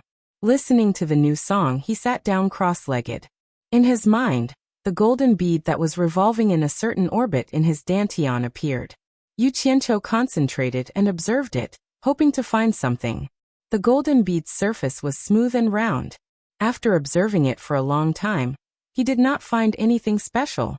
A strand of divine sense locked onto the revolving golden bead, wanting to investigate its internal structure. Yu Qianqiu's body trembled and he, who was sitting in front of the pavilion, suddenly disappeared. In the pavilion, White Fox stopped playing and singing. Her beautiful eyes stared at the place where Yu Qianqiu was sitting. She frowned slightly and spread out a powerful divine sense to search everywhere. Within a radius of a few hundred meters, there was no trace of anyone. She softly exclaimed in surprise. She did not expect that with her current cultivation, there was actually someone who could slip away under her eyes. In an open space with a radius of a few hundred meters, Yu Qianqiu was alone and looked around in astonishment. The open space was desolate, and there was no sign of life. At the end of the open space, the surroundings were immersed in purple chaos. Where is this? Why did I come here? Yu Qianqiu muttered and shouted. Is there anyone here? Is there anyone here? The surroundings were dead silent. There was no sound at all. He ran to the edge of the chaos at the end of the open space, and wanted to rush over to see what was there. However, no matter how much effort he put in, he could not go over it. After tossing and turning in the desolate open space for half a day, Yu Qianqiu was so tired that he was gasping for breath. He laid on the ground and thought about what was going on. In his mind, he thought about the revolving golden bead in his dantian. At that time, he released a strand of divine sense to investigate, and then this happened. Could this be the world inside the golden bead? Thinking about this, Yu Qianqiu suddenly jumped up and sank his mind into his dantian to search for the golden bead. His dantian was empty except for his innate qi. The golden bead had disappeared. He said in surprise, could this really be inside the golden bead? Clenching his teeth, he tried to release his divine sense out of his body. He would not know if he did not try, but when he tried, he was shocked. With his cultivation level, his divine sense could only go 1 or 2 meters outside his body. However, in this place, it could extend infinitely and only stopped when it reached the edge of the chaos. Yu Qianqiu was shocked. This distance was something that only people with a core formation cultivation level could do. After he retracted his divine sense, he suddenly felt that this open space with a circumference of a few hundred meters seemed to be connected to his heart. It was as if he could know where and what was in this place. Behind that small slope, there is a black stone. Yu Qianqiu muttered. He ran over to take a look. Sure enough, he tried a few more times and everything worked. He was having a lot of fun playing around. One time he had a sudden thought. I want to go there. When he realized that the terrain around him had changed, he was shocked. After trying a few more times, he realized that he could actually move freely in this place. In other words, he could go wherever he wanted. It was just a matter of thinking. Gradually, Yu Qianqiu realized that in this small space, he had a feeling that he was in control of the whole situation. For some unknown reason, this space, which was originally as bright as day, gradually darkened. Yu Qianqiu stood there alone. He felt like he was going crazy. He could not help but shout hysterically, I want light, I want light. At this moment, he realized that he was not the god of creation here. He could get whatever he wanted. Am I going to be imprisoned here for the rest of my life? But there is nothing to eat here. Am I going to starve to death? Boo. Yu Qianqiu's heart was filled with endless sorrow. He sat on the ground and wailed. Tears flowed down his face as he cried. I don't want to die. Someone save me. I want to go back. Brother Cho, what happened to you? The white fox's gentle voice entered his ears. Yu Qianqiu's body shook. He wiped away his tears and his eyes lit up. He was sitting in a stone cave. The latter jumped up high and laughed maniacally. I'm finally out. You almost scared me to death. Hee hee. The white fox looked at the lively Yu Qianqiu who was about to lose his mind. She frowned and asked, Brother Cho, why did you suddenly disappear and reappear? What are you doing? Big sister is confused. Hearing the white fox's words, Yu Qianqiu finally woke up from his crazy state. He waved his hand and smiled.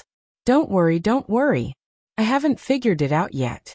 When I figure it out, I'll tell big sister White first.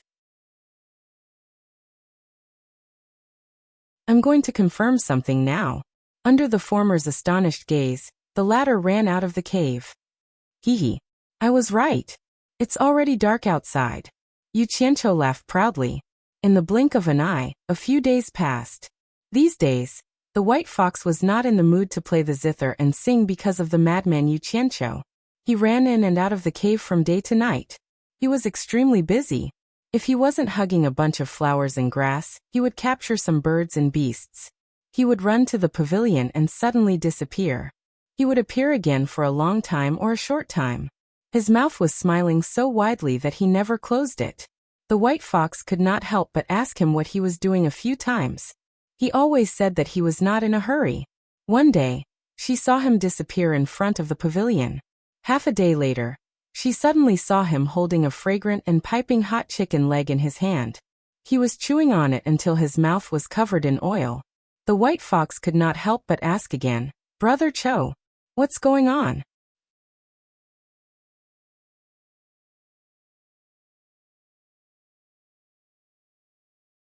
Chapter 14.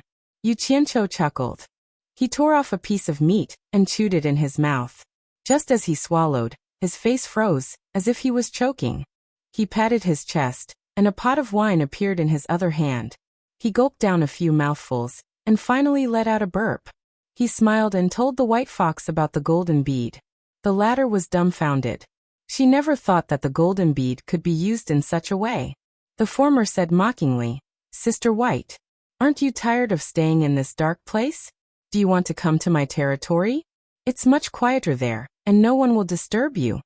The white fox looked at Yu Qianqiu noncommittally, and said softly, "Brother Cho, didn't you say that you want to make a name for yourself in the cultivation world? I see that you haven't cultivated at all these days." After saying that, she continued to play the zither and sing softly. Playing with things can distract one's ambition. Yu Qianqiu thought about how he had spent the past few days playing with things, and felt a little ashamed. He threw away the pheasant leg in his hand. Pa! It fell into the pool and sank. The white fox who was playing the zither frowned slightly. Sitting down cross-legged, Yu Qianqiu took out 2 spirit stones. He closed his eyes and activated the mysterious heaven skill. He slowly absorbed the spiritual energy, and converted it into vital energy to be stored in his body. He threw the waste rock into the water, and 2 more spirit stones appeared in his hands. When he converted the spiritual energy inside them into vital energy, he found that his body was filled with vital energy. His dantian could no longer contain it. Yu Qianqiu was shocked. These spirit stones were really good stuff. He had only absorbed 6 mid-grade spirit stones, and the converted vital energy was enough for him to cultivate to the 5th level. If he absorbed spiritual energy from the air, how many years would it take to compare to 6 mid-grade spirit stones? Without hesitation, he memorized the 5th level of the mysterious heaven skill, and began to cultivate. It was actually very easy to cultivate from the 5th to the 10th level of the Qi refinement realm. In fact, it was not as difficult as opening the 8 extraordinary meridians from the 1st to the 4th level. As long as one absorbed enough spiritual energy, it was basically not a big problem. After a few days, when Yu Qianqiu refined the last bit of true qi in his body into his dantian, his entire body trembled. He could feel that every cell in his body had undergone a qualitative change. He thought to himself, "I've finally reached level 5. Checking the changes in his dantian, he found that his dantian, which used to be filled with true energy, had become empty, with only a few wisps of true energy floating around. However, the previous white true energy was incomparable to this tangible true energy. With a thought, he directed a strand of Jinqi from his dantian into his body.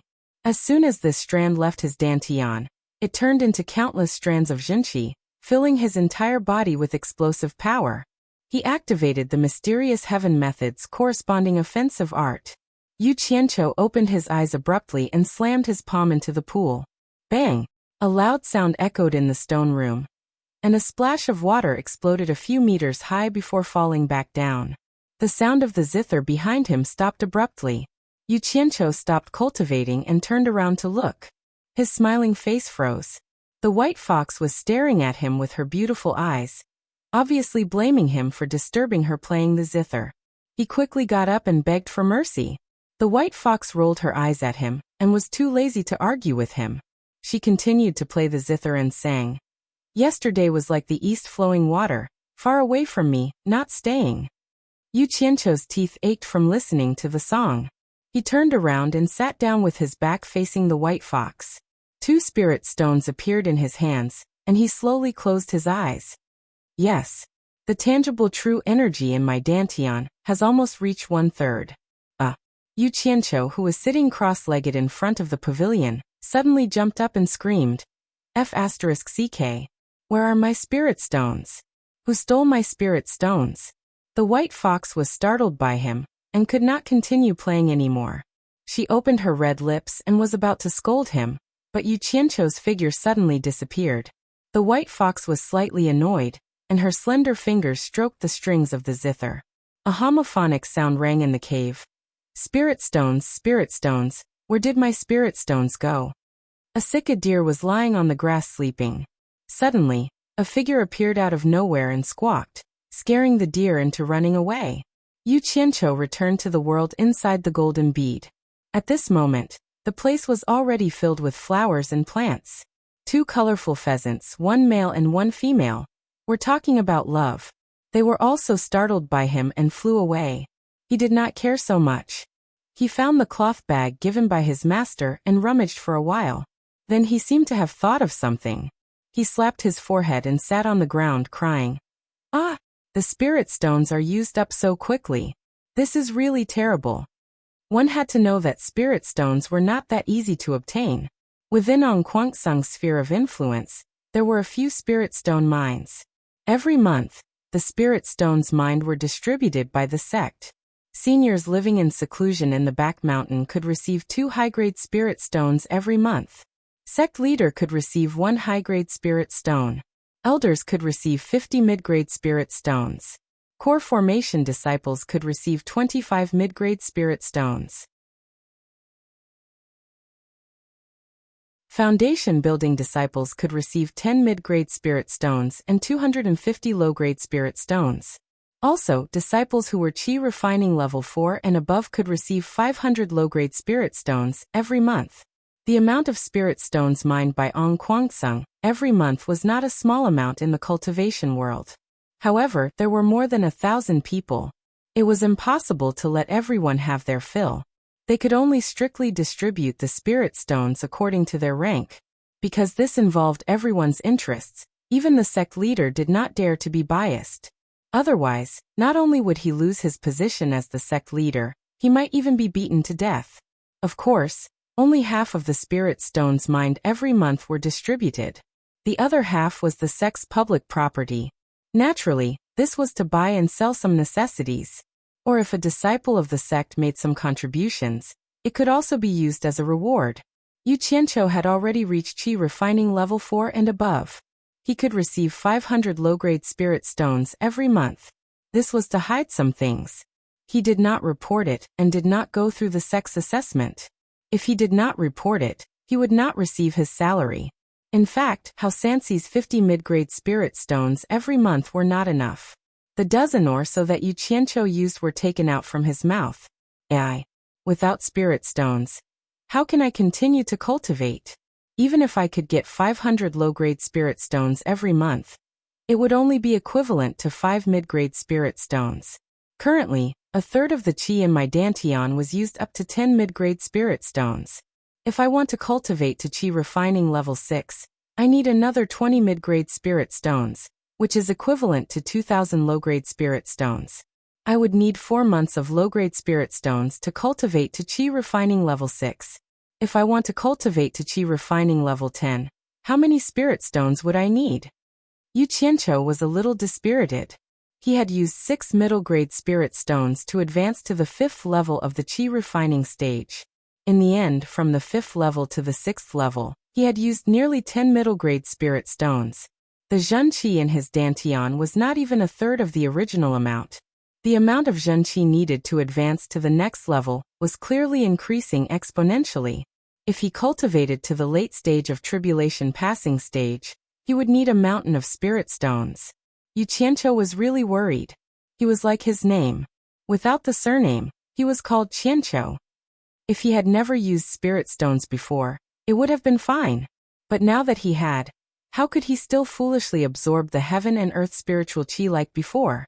If he wanted to rely on it to increase his cultivation, he was afraid that even if he had the patience, he would not have that long of a life. There was another thing that he did not know. The volume of his dantian was 3 times that of an average person. In other words, if an average person used 2 days to cultivate their dantian, it would be equivalent to him using 6 days. In fact, an average person only needed a third of the amount of spirit stones he used to cultivate their dantian. Master Hao Sansi did not understand. The spirit stones he gave him were based on 1 month minus the time needed to cultivate his dantian by 4 levels.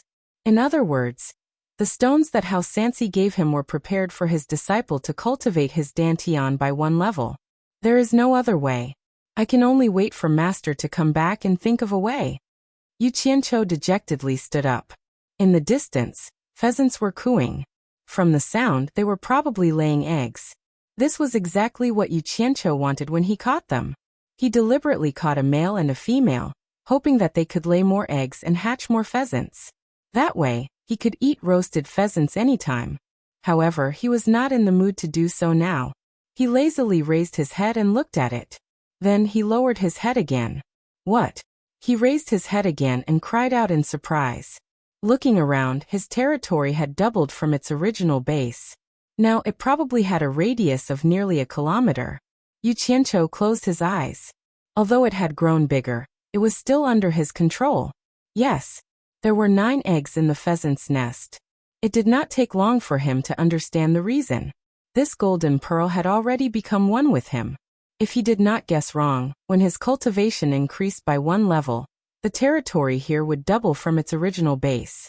Seeing this happy thing, the worry of not having spirit stones lessened a lot. He wandered around his own territory and returned to the pavilion.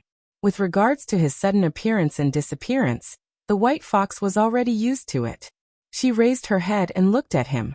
She stopped playing the zither and asked softly, "1 month's time is up. Are you going back?" "Yes, I'm going back. It has already been a few days. I think Master should be back by now."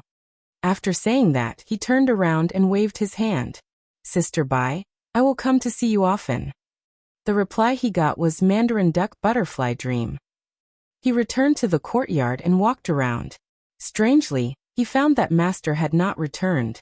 If he had returned, the ground would not be so clean. He pulled over a bamboo chair and wiped it. There was no dust. He had to admit that the air quality now was not a bit better than in his previous life. In his previous life, if the room was not cleaned for a few days, the dust would be thicker than it was now after a month. He turned around and lay down. Why are there so many people running in the direction of Green Light Hall? Yu Qianqiu, who was pretending to be asleep, woke up and sat up slightly. With his current cultivation, it was not a problem for him to hear a nearby jog. He paused, closed his eyes and lay down. Anyway, it's none of my business if something happens. Not long after he lay down, he suddenly heard someone outside the courtyard shouting, "Is Marshal Uncle Yu in?" After shouting twice, Yu Qianqiu responded. He felt strange that someone was looking for him. When he walked out of the courtyard, an unfamiliar disciple bowed and said, "Marshal Uncle Yu, Sect Master wants you to go to Green Light Hall quickly." "Sect Master wants me to go to Green Light Hall? What's the matter?" Yu Qianqiu asked curiously. It was true. No one had ever looked for him, not to mention the sect master who had led him to Ongquangsung. The disciple's expression was perturbed, as if there was something he could not say. After a moment of silence, he finally stamped his feet and said respectfully, "Elder Hao led a team to the New Excellence Assembly. On the way back, he accidentally found a spiritual herb. However, because the Luo sect interfered, the two sides had a dispute. In the end, a few elders were injured, and because Elder Hao's injury was too serious." Hearing this, Yu Qianqiu's expression changed. He was no longer in the mood to listen and ran towards Green Light Hall like a wisp of smoke.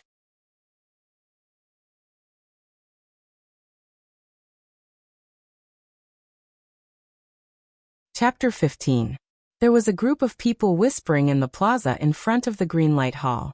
In the crowd, there were 10 disciples wrapped in bandages, obviously injured. Yu Qianqiu ran into the crowd, and when the crowd saw him, they all opened up a path. A few injured elders were sitting cross-legged on the ground, and behind them, there were people treating their injuries. In the middle, a person was lying, his body covered with a white cloth.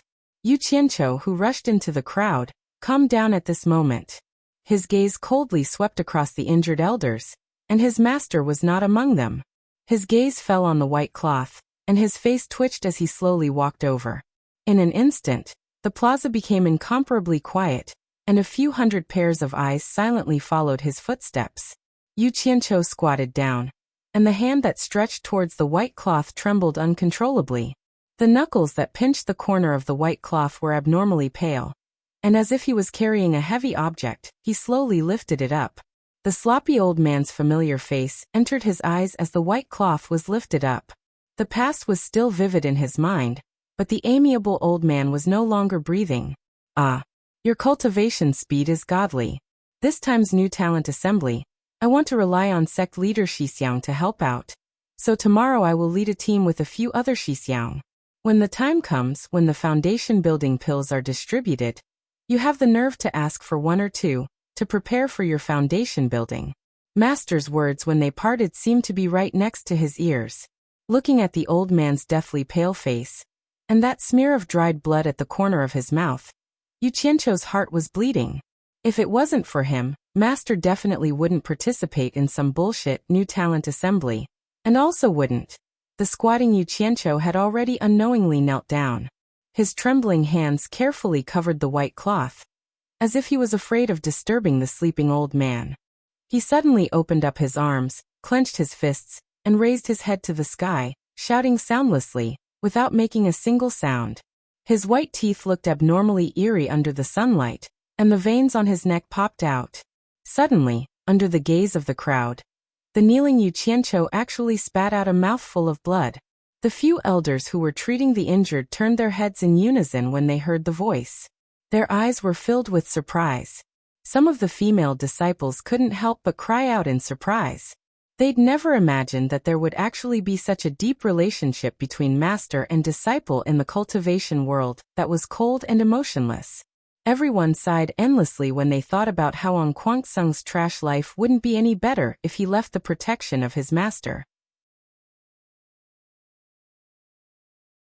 Chu Pinger, who was standing in the crowd, could no longer associate the peeping Tom with Yu Qianqiu, who was vomiting blood in front of her.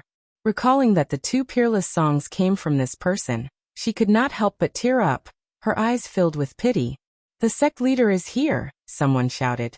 Sect Master Lu Chongqing walked out of the Cyan Light Palace, and the group of elders who walked out behind him all had ashen faces.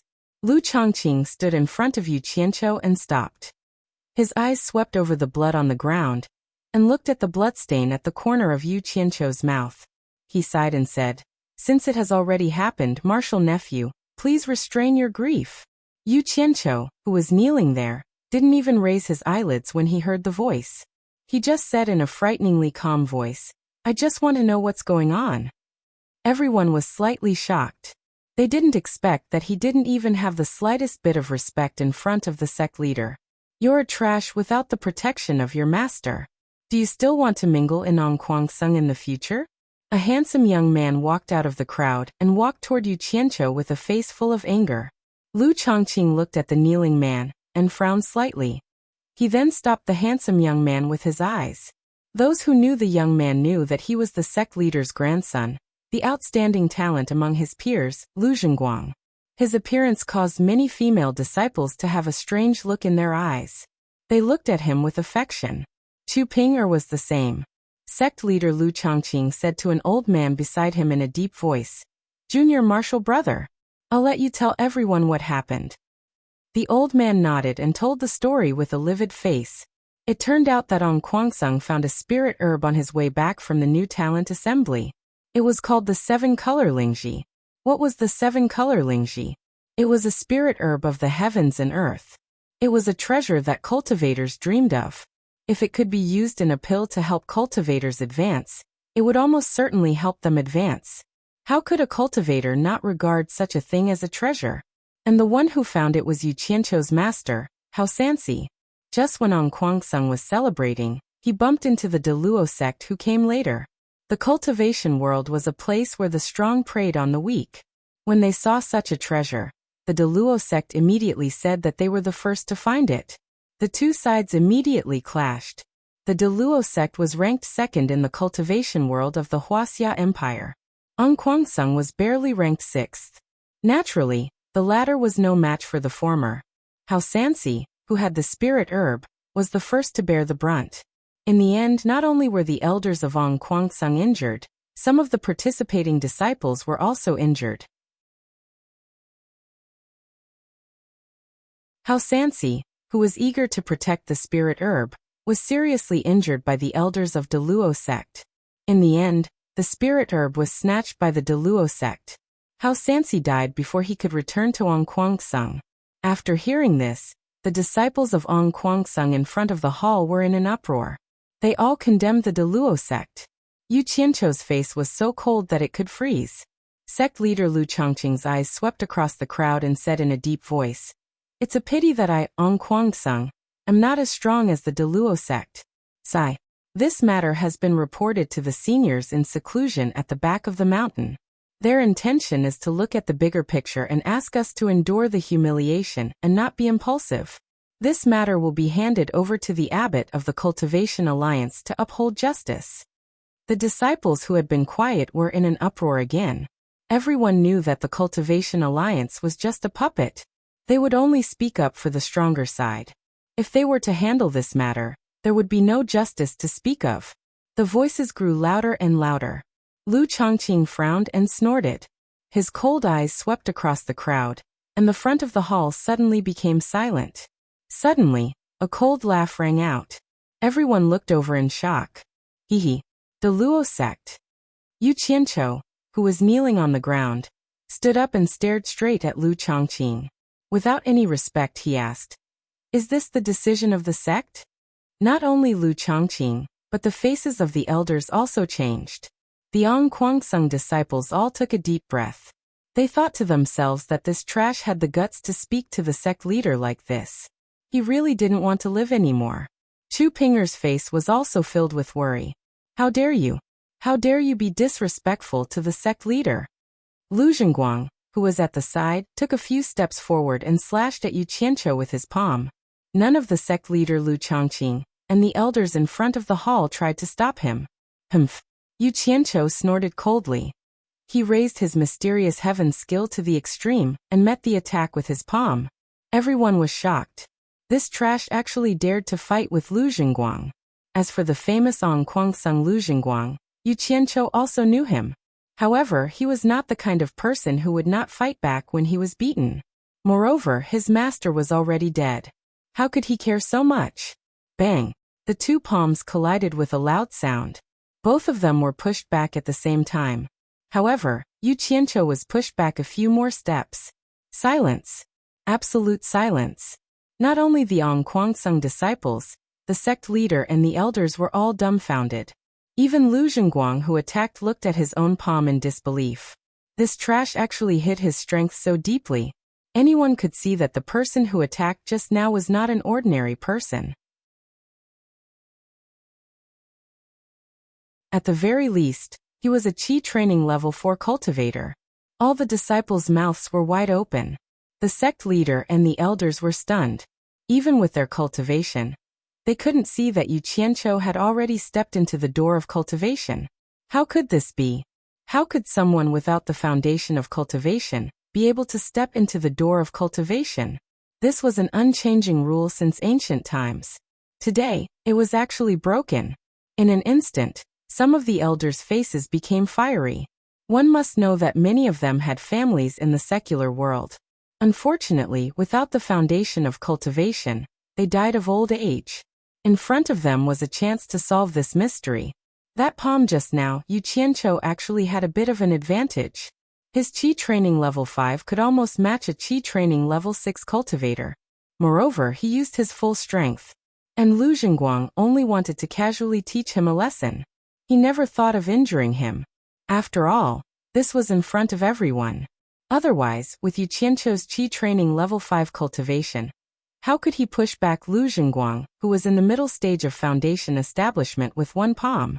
This was the same logic as an adult who wasn't prepared to stand still.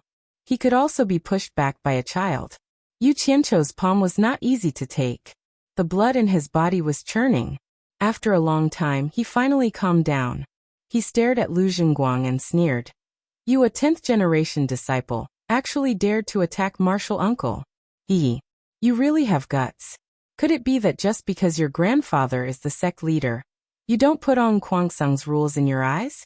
I want to see if this sect rule is set by your family. I want to see if On Guangsang is opened by your family. I want to see how On Guangsang will deal with you. No one could take such a big hat being put on them. Lu Zhenguang's face instantly turned pale after hearing the 3 consecutive, I want to see. Everyone looked at sect leader Lu Zhangqing. The latter's face was gloomy. His eyes suddenly emitted 2 rays of light as he stared at Yu Qianqiu. He then stared at Lu Zhenguang and shouted, Kneel. Plop. His grandson obediently knelt in front of his grandfather. The latter's chest rose and fell obviously. At this time, an elder stood up and said, Since this is Zhenguang's first offense, and it was done in a moment of desperation to protect the sect leader's prestige, it was purely an unintentional act. I hope sect leader will be lenient. Sect master, please be lenient with your punishment. Another few elders pleaded together. Lu Changqing's face finally calmed down. He stared at his grandson and said in a deep voice, According to the sect rules, your cultivation should be abolished and you should be kicked out of the sect. But for the sake of the elders, you will be fined 10 years' worth of spiritual stones, and be punished to copy the sect rules 10,000 times. Do you accept this? Lu Zhenguang did not dare to have any other opinions. If his cultivation was really abolished and he was kicked out of the sect, it would really be worse than death. He quickly kowtowed and said, I am willing to accept the punishment. Sect leader Lu Changqing nodded, and said to Yu Qianqiu meaningfully, According to the sect rules, you should be punished for looking down on your elders. Martial nephew, do you think it is fair for me to deal with it like this? His words were clearly telling Yu Qianqiu that he was also suspected of being disrespectful to the sect leader just now. He did not punish him, so he should stop holding on to his grandson. Yu Qianqiu sneered noncommittally. He turned around and carried his master's body, then strode away. The crowd made a path. Lu Zhenguang looked at Yu Qianqiu's back with resentment. The crowd secretly shook their heads and sighed in their hearts. Yu Qianqiu had really offended the Lu family today. He would have a good time in the future. What they did not know was that Yu Qianqiu had already planned to go all out. He was prepared to hide in the golden bead if he could not win. You can bite me.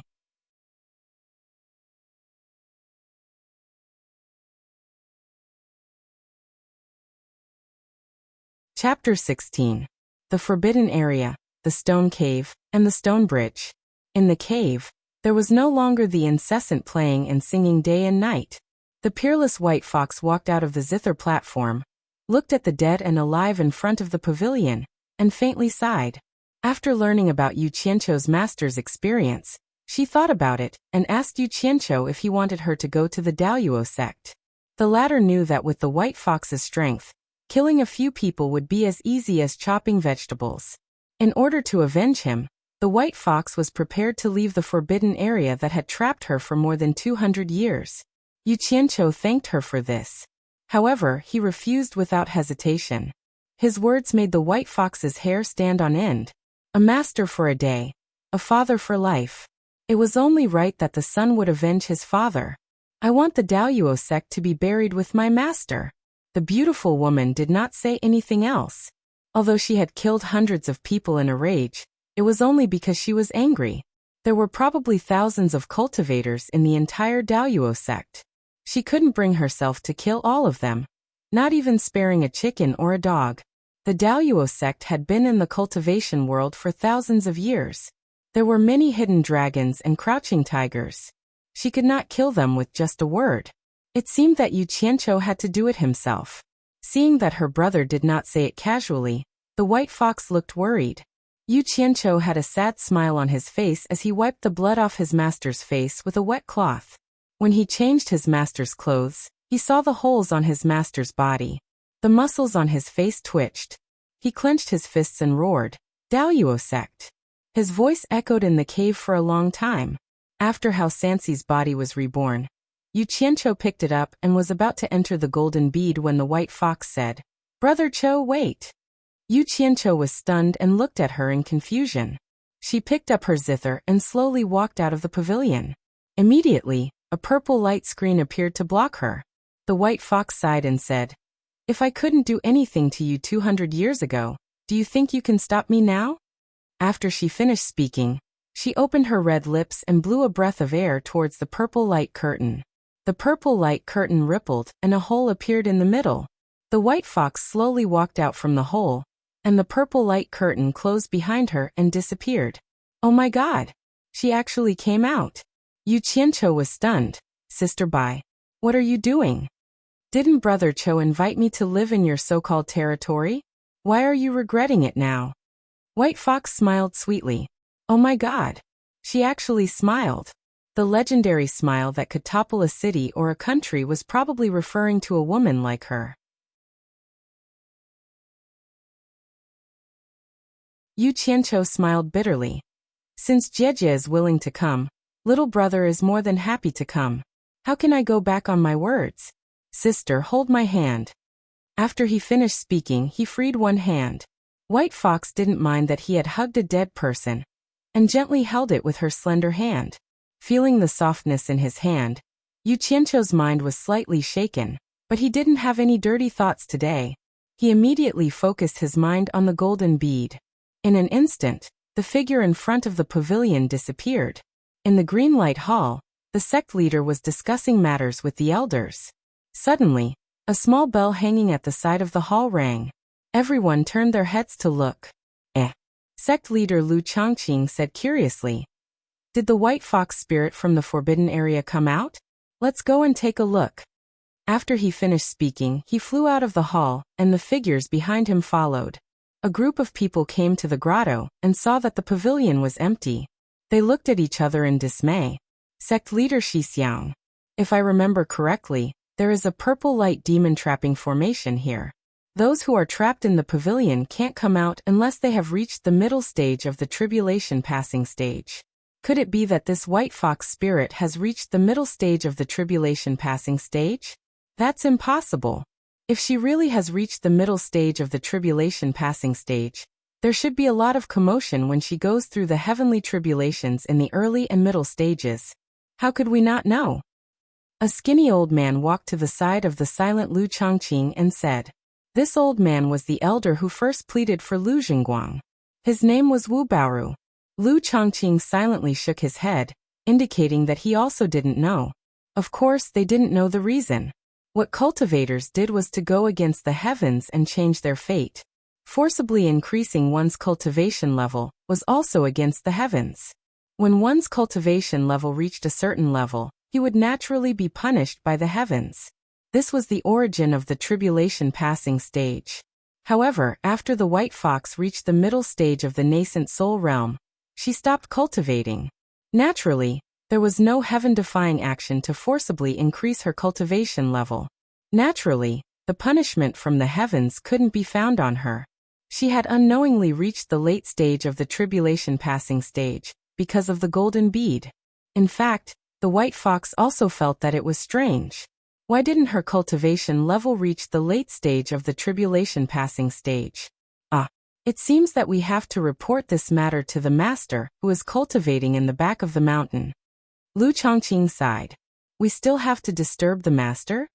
Wu Baoru was slightly surprised. He frowned and said, Didn't the master say that the white fox would be released after being trapped for 100 years? She didn't want to come out before, so we can't be blamed.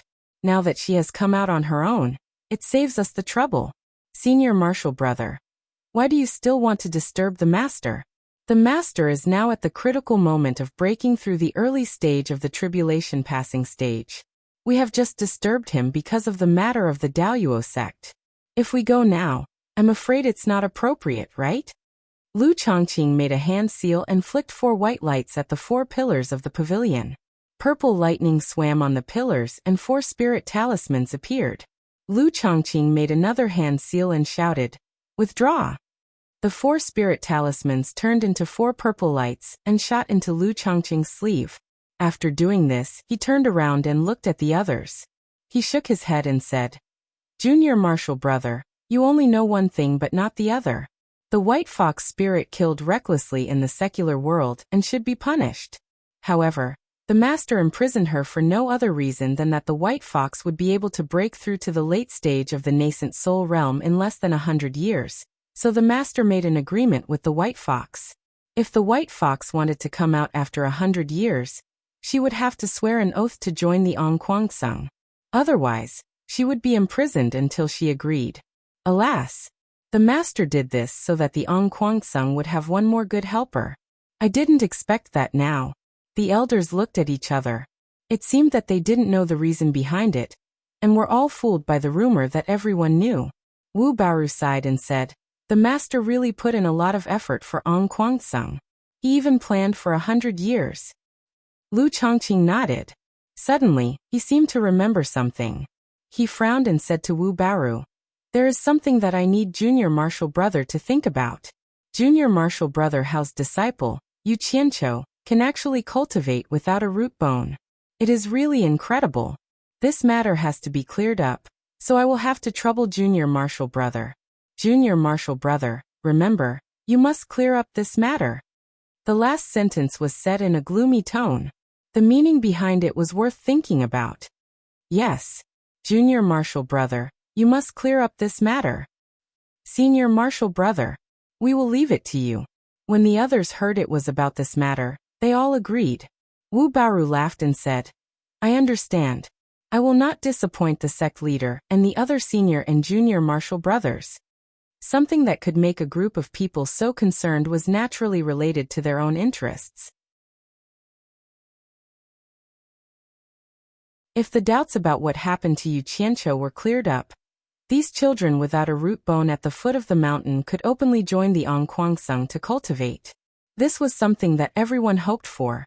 The white fox, who was hugging the zither, looked at the space with a radius of nearly 1,000 meters in surprise. Although she had heard about it from Yu Qianqiu, she could not help but be surprised when she saw it for the first time. She didn't expect that this small golden bead could actually contain such a large space. It was similar to the storage pouch used by cultivators, but obviously, a storage pouch couldn't contain such a large space. It was also impossible to plant flowers and grass inside like Yu Qianqiu, and even raise some small animals inside. According to Yu Qianqiu, there was also a division between day and night here. If it was not for the purple chaos surrounding it, it would not be any different from the outside world. The white fox bent down to pluck a wildflower. She pinched it with her slender fingers and put it under her nose. She sniffed the fragrance that she had not smelled for a long time. She listened to the chirping of birds. She could not help but reveal a sweet smile on her face. She looked around with her beautiful eyes. It was obvious that she liked this place very much. Suddenly, she heard a tinkling sound. She turned around and saw Yu Qianqiu hugging a sword and busying himself around a huge exposed rock. She walked over with light steps and asked, "Brother Cho, what are you doing?" "Making a stone coffin for master." As she said that, she chopped the rock with her sword. The white fox frowned slightly. She stretched out her hand and said, "Give me the sword." Yu Qianqiu was stunned. He gave the sword to the white fox in confusion. The white fox's graceful figure unfolded. Her white clothes fluttered. She threw her zither and stood in the distance. Then she stabbed her sword into the bottom of the huge rock and gently flicked it. The huge rock, which had a diameter of nearly 3 meters, flew up and was flicked into the air by her sword.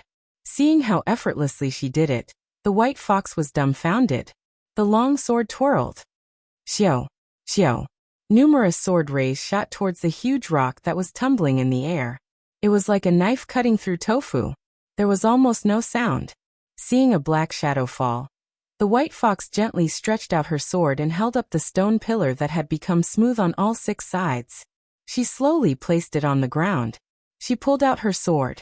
Her white sleeves flashed with a ray of light. The stone pillar flew up and a thick stone slab fell to the ground. If he could not see what the white fox was going to do, Yu Qianqiu might as well bang his head against the wall and die. This vixen sister obviously saw that he was working too hard, so she did it for him. Stop. Hearing the voice, the white fox was stunned. Yu Qianqiu came over and snatched the sword from her hand. He shook his head and said, "Thank you, sister, for your kindness. As a disciple, it's better for me, Master's stone coffin, to do it myself." He then climbed onto the stone pillar and started digging. The white fox frowned. She knew that he wanted to show his filial piety. However, with his cultivation level, he would not be able to dig if he was gentle. If he was too heavy, he was afraid that he would damage it. With his current speed, he did not know how long it would take for him to dig the stone pillar into a stone coffin. The white fox looked helpless. She reached into the sachet at her waist and took out a pair of black gloves. She said, "Catch." Yu Qianqiu swung his hand and grabbed it. He asked in confusion, "What are you doing?" The white fox said helplessly, "My fox clan likes to live in caves. This is a magic treasure passed down by my clan's ancestors. It's called Mountain Piercing Claw. When you wear it, you can pierce through mountains and dig holes. Even the hardest rock can't stop you. There's another advantage to wearing it. It's that you can sense the amount of spiritual energy in the surroundings. That's why my clan's ancestors used it to find places with dense spiritual energy to dig holes to live in. You can use it after you put it on and inject your vital energy into it."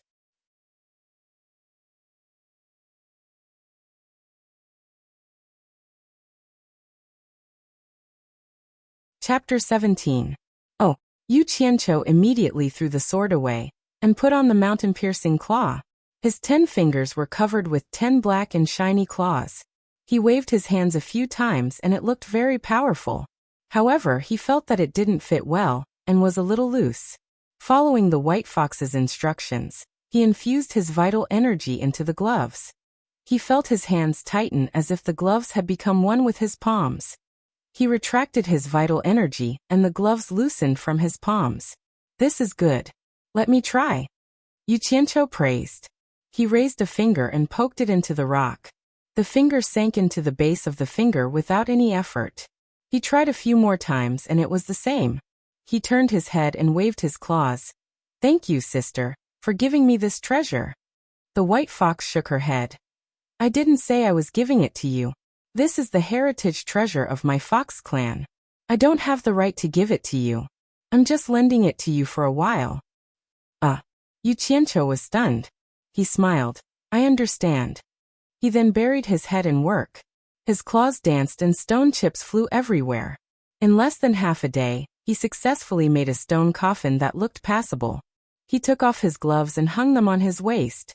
He found a place that he thought was a good place for feng shui. He struck with his palms a few hundred times and finally made a deep hole. After that, the stone coffin that had been hollowed out and could be moved with his cultivation was placed into the pit. Then he carefully placed his master's body inside. After covering it with the stone lid, the surrounding soil was used to make a bun. His master was naturally the filling of the bun. He looked left and right and circled around a few times. He kept feeling that something was missing. Finally, he slapped his forehead. It turned out to be a tombstone. He then put on his gloves and made another tombstone. On top of the tombstone he wrote "Grave of my master, How Sansi." On the side he wrote, "Erected by my unfilial disciple, Yu Qianqiu." After he was done he took a closer look. Other than the writing being a little ugly, there shouldn't be any other mistakes. When he carried the tombstone to the bun, he was dumbfounded. He walked around the grave a few times and was so anxious that his forehead was sweating. It turned out that because he wanted to make his master's grave perfect, the whole grave mound was a bit too round. Now he had forgotten which direction his master's head and feet were buried in.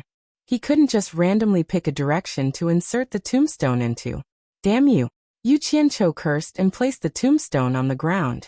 He wiped the sweat off his forehead and prepared to dig up the grave again to see how his master buried it.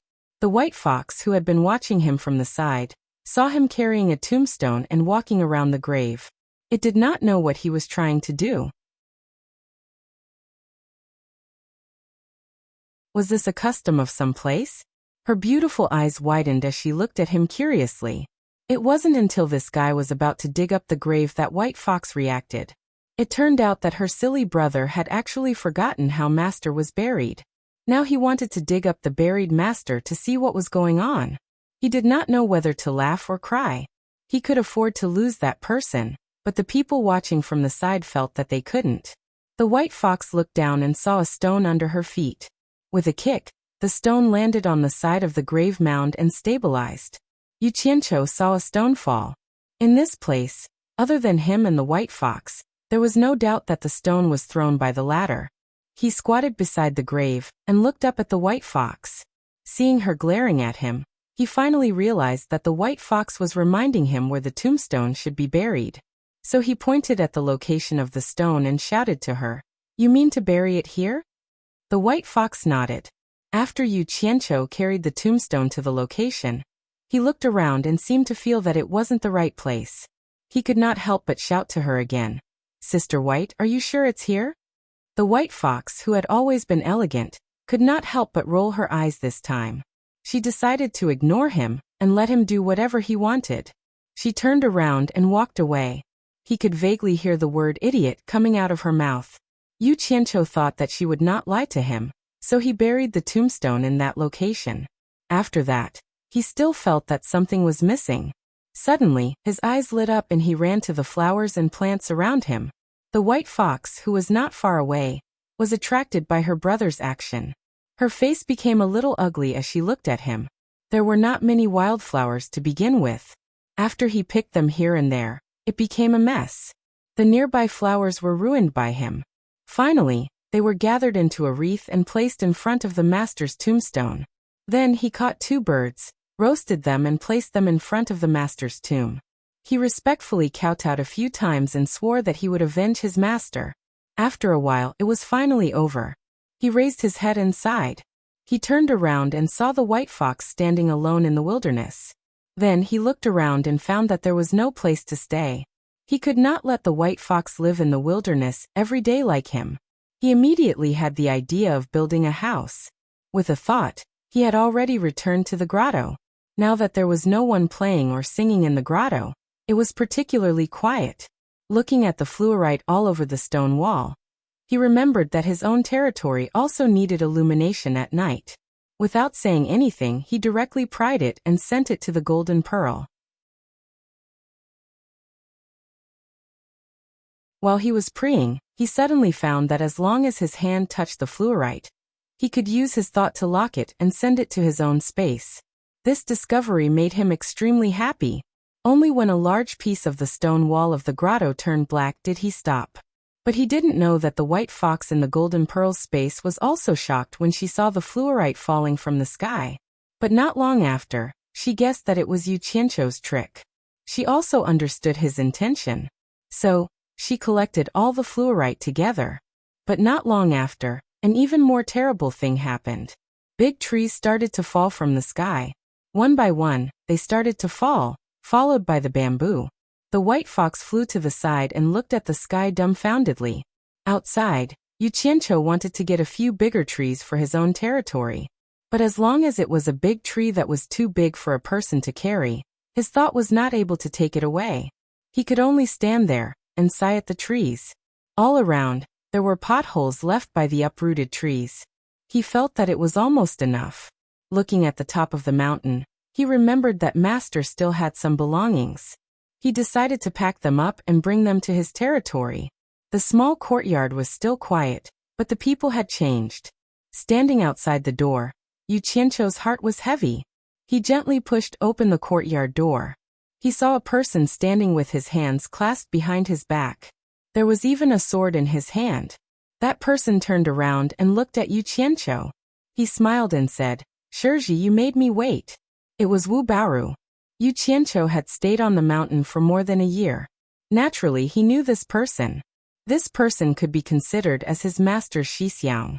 From that day when he took the initiative to plead for Lu Jingguang, He could tell that he was also on the sect leader's side.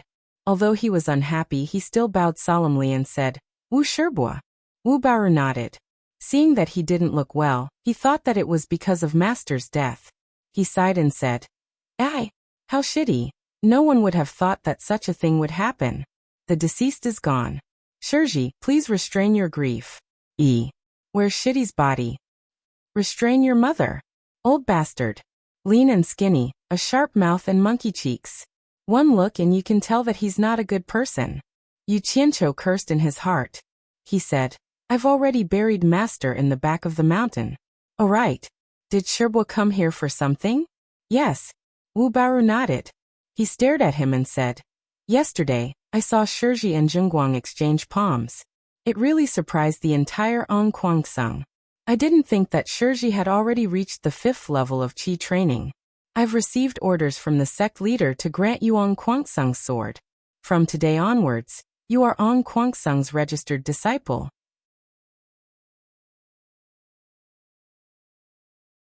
From this month onwards, you can receive 500 low-grade spirit stones.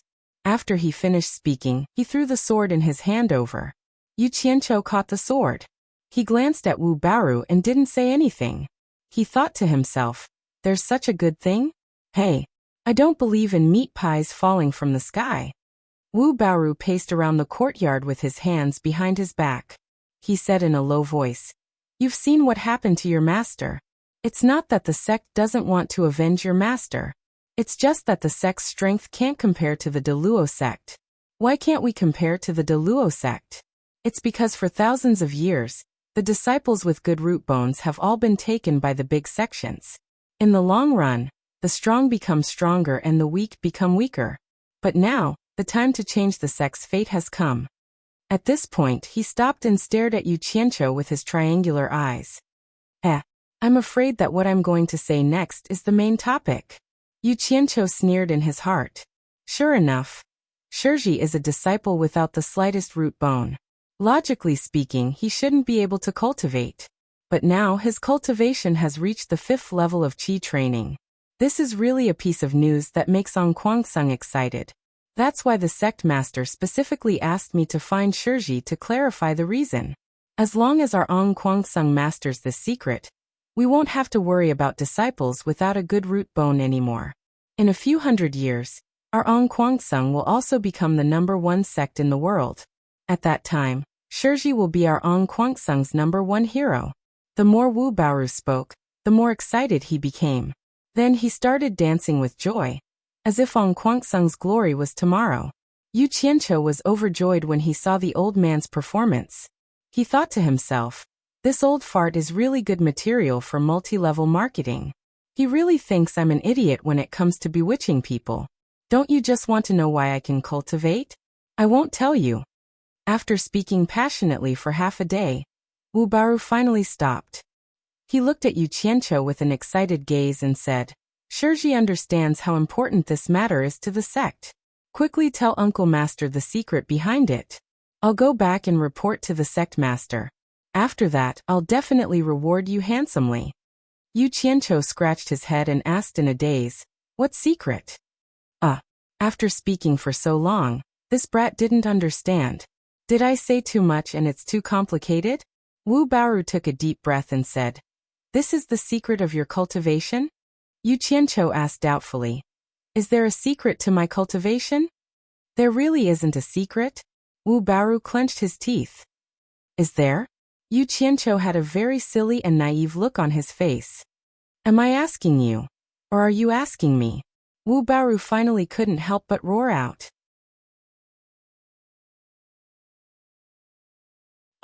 I remember, there is a secret. Yu Qianqiu came to a realization. Wu Baoru's eyes lit up. He said happily, What secret is it?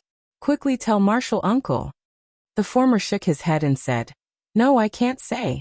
Master has instructed me not to tell outsiders. The latter suddenly had the urge to grab Yu Qianqiu and beat him up. He thought to himself, Junior brother how really knew about this secret long ago. He has no family and no mouth, and even in death, he wants to bring this secret to his grave. He's really ruthless. The thought of this piqued his interest even more. He took a deep breath and said calmly with a smile, "Outsiders are people other than Ong Kwangsung. I'm your master's senior brother, so I'm not an outsider. If you tell me, your master won't blame you."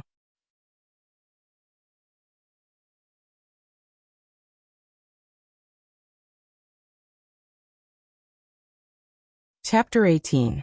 Looking at Wu Baoru's persuasive look, Yu Qianqiu thought to himself, "I'll play with you slowly." He asked really. "Yes." The former nodded heavily. The latter hesitated for a while, then said, "All right then. I'll tell you, but you mustn't tell anyone." "Yes." After nodding, Wu Baoru could not help but sigh that how Sansi had taken in an idiot as a disciple. "Then swear a deadly oath that you won't tell anyone." Yu Qianqiu still looked worried. Wu Baoru took another deep breath. He thought to himself, "I'll bear with it, I'll deal with you later." He slowly raised his hand and said, "I swear that I won't tell anyone about the secret that Marshal Nephew told me today. If I break this oath, I'll die a horrible death. You can tell me now, right?" Yu Qianqiu nodded happily. He looked around, as if he was afraid that someone would eavesdrop.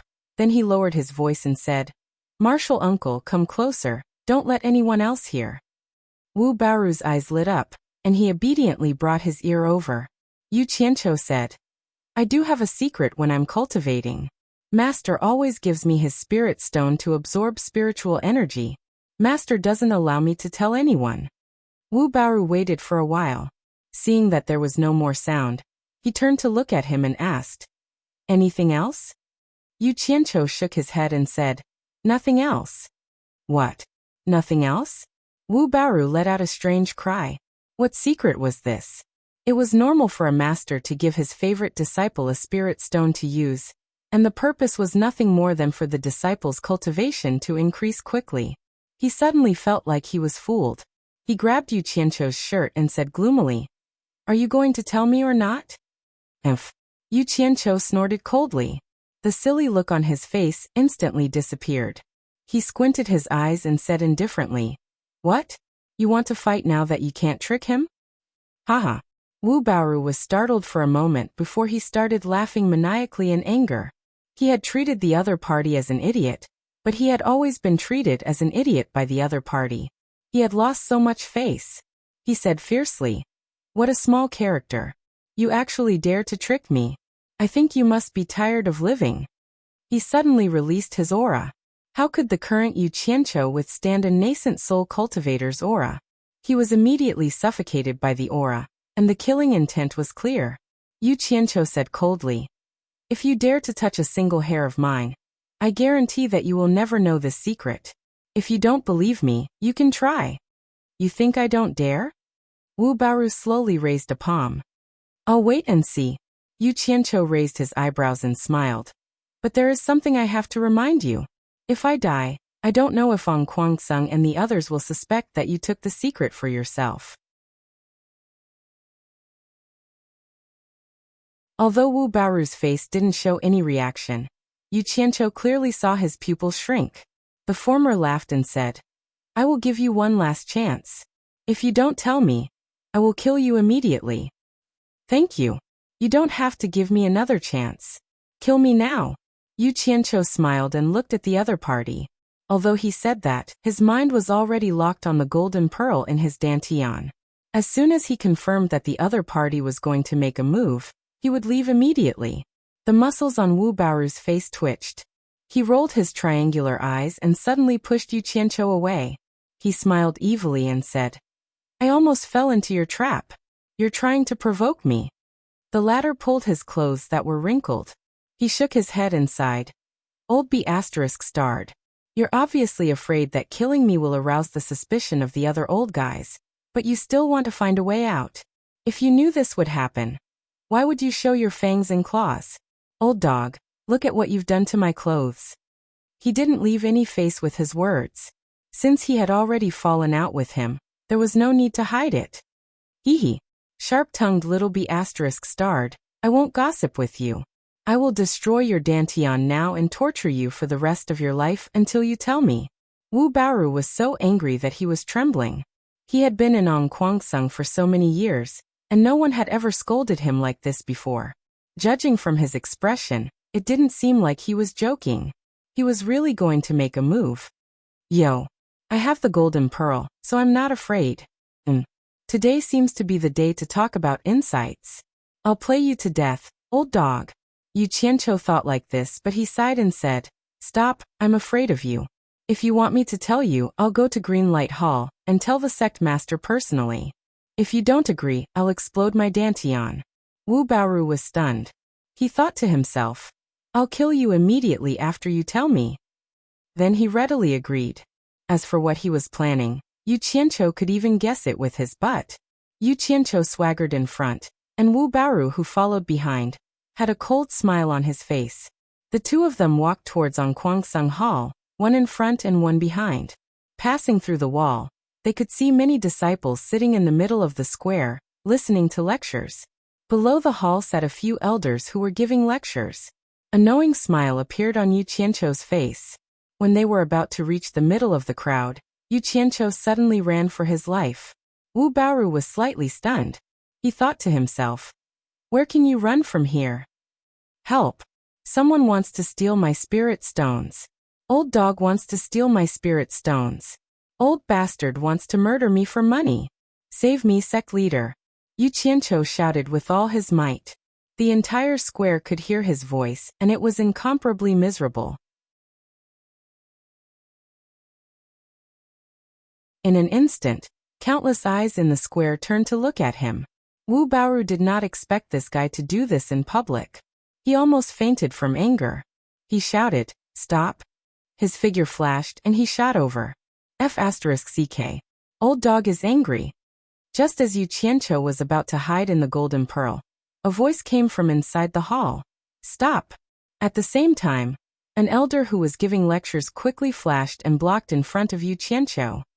Senior brother Lu, get out of the way. I want to kill him. Wu Baoru flew into a rage. The elder who was called Senior brother Lu frowned and shouted, Junior brother Wu, why don't you look at where you are?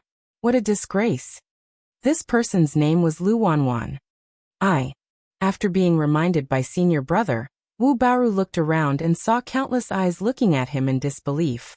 Then he thought of the little bastard's cry, and his heart sank. He had lost a lot of face today. But the hateful face behind Senior brother was winking at him. He was so angry that his whole body trembled. He shouted, I'm so angry. Who's making a racket outside the hall? Sect Master Lu Chongqing walked out with a group of elders. Yu Qianqiu immediately turned around and shouted, Save me, Sect Master. Martial Uncle Wu wants to kill me. Save me, Sect Master. Martial Uncle Wu wants to kill me. Lu Chongqing and the others immediately stared at Wu Baoru. They knew very well why Wu Baoru went to look for Yu Qianqiu. Nonsense, I'm so angry. Little bastard, I'm going to kill you. Wu Baoru was so angry that he almost vomited blood. He leaped over Lu Wanwan and shot a ray of light at Yu Qianqiu. Nonsense. Lu Chongqing flung out the horsetail whisk in his hand. The whisk instantly grew long and wrapped around the ray of light. A long sword was wrapped in it. Two elders flew out from his side and pulled Wu Baoru back. The latter stared at Yu Qianqiu with bloodshot eyes and screamed. He looked like he wanted to tear Yu Qianqiu into pieces. Lu Chongqing glanced at Wu Baoru and stared at Yu Qianqiu and asked, What's going on? Save me, Sect Master. Yu Qianqiu seemed to be very frightened. He knelt down and cried loudly. Today Martial Uncle Wu found me and forced me to tell a secret. He also took away the 100 mid-grade spirit stones that Master left for me. Originally, I was going to swallow my anger and let it go. But for some reason, Martial Uncle Wu refused to let me go.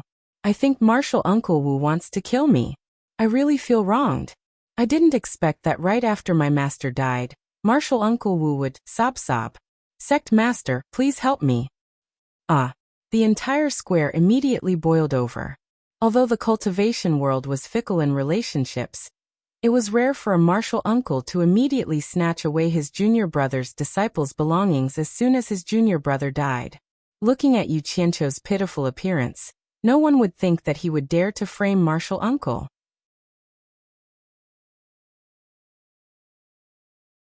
Although no one dared to talk loudly, Whispers were unavoidable. Everyone looked at Wu Baoru as if they were looking at a monster. There were also disciples from Wu Baoru's faction who lowered their heads in shame. Many female disciples heard about Yu Qianqiu's pitiful experience and saw how pitiful he was. Most of them had tears in their eyes. Among them, Chu Ping'er bit her lower lip. She didn't expect that the talent who composed two peerless songs would be abused like this. Little bastard. You still dare to say, "I'll kill you." Wu Baoru struggled crazily, but with two senior brothers who had higher cultivation than him holding him down, how could he break free? Yu Qianqiu thought to himself, is this old fellow going crazy from anger?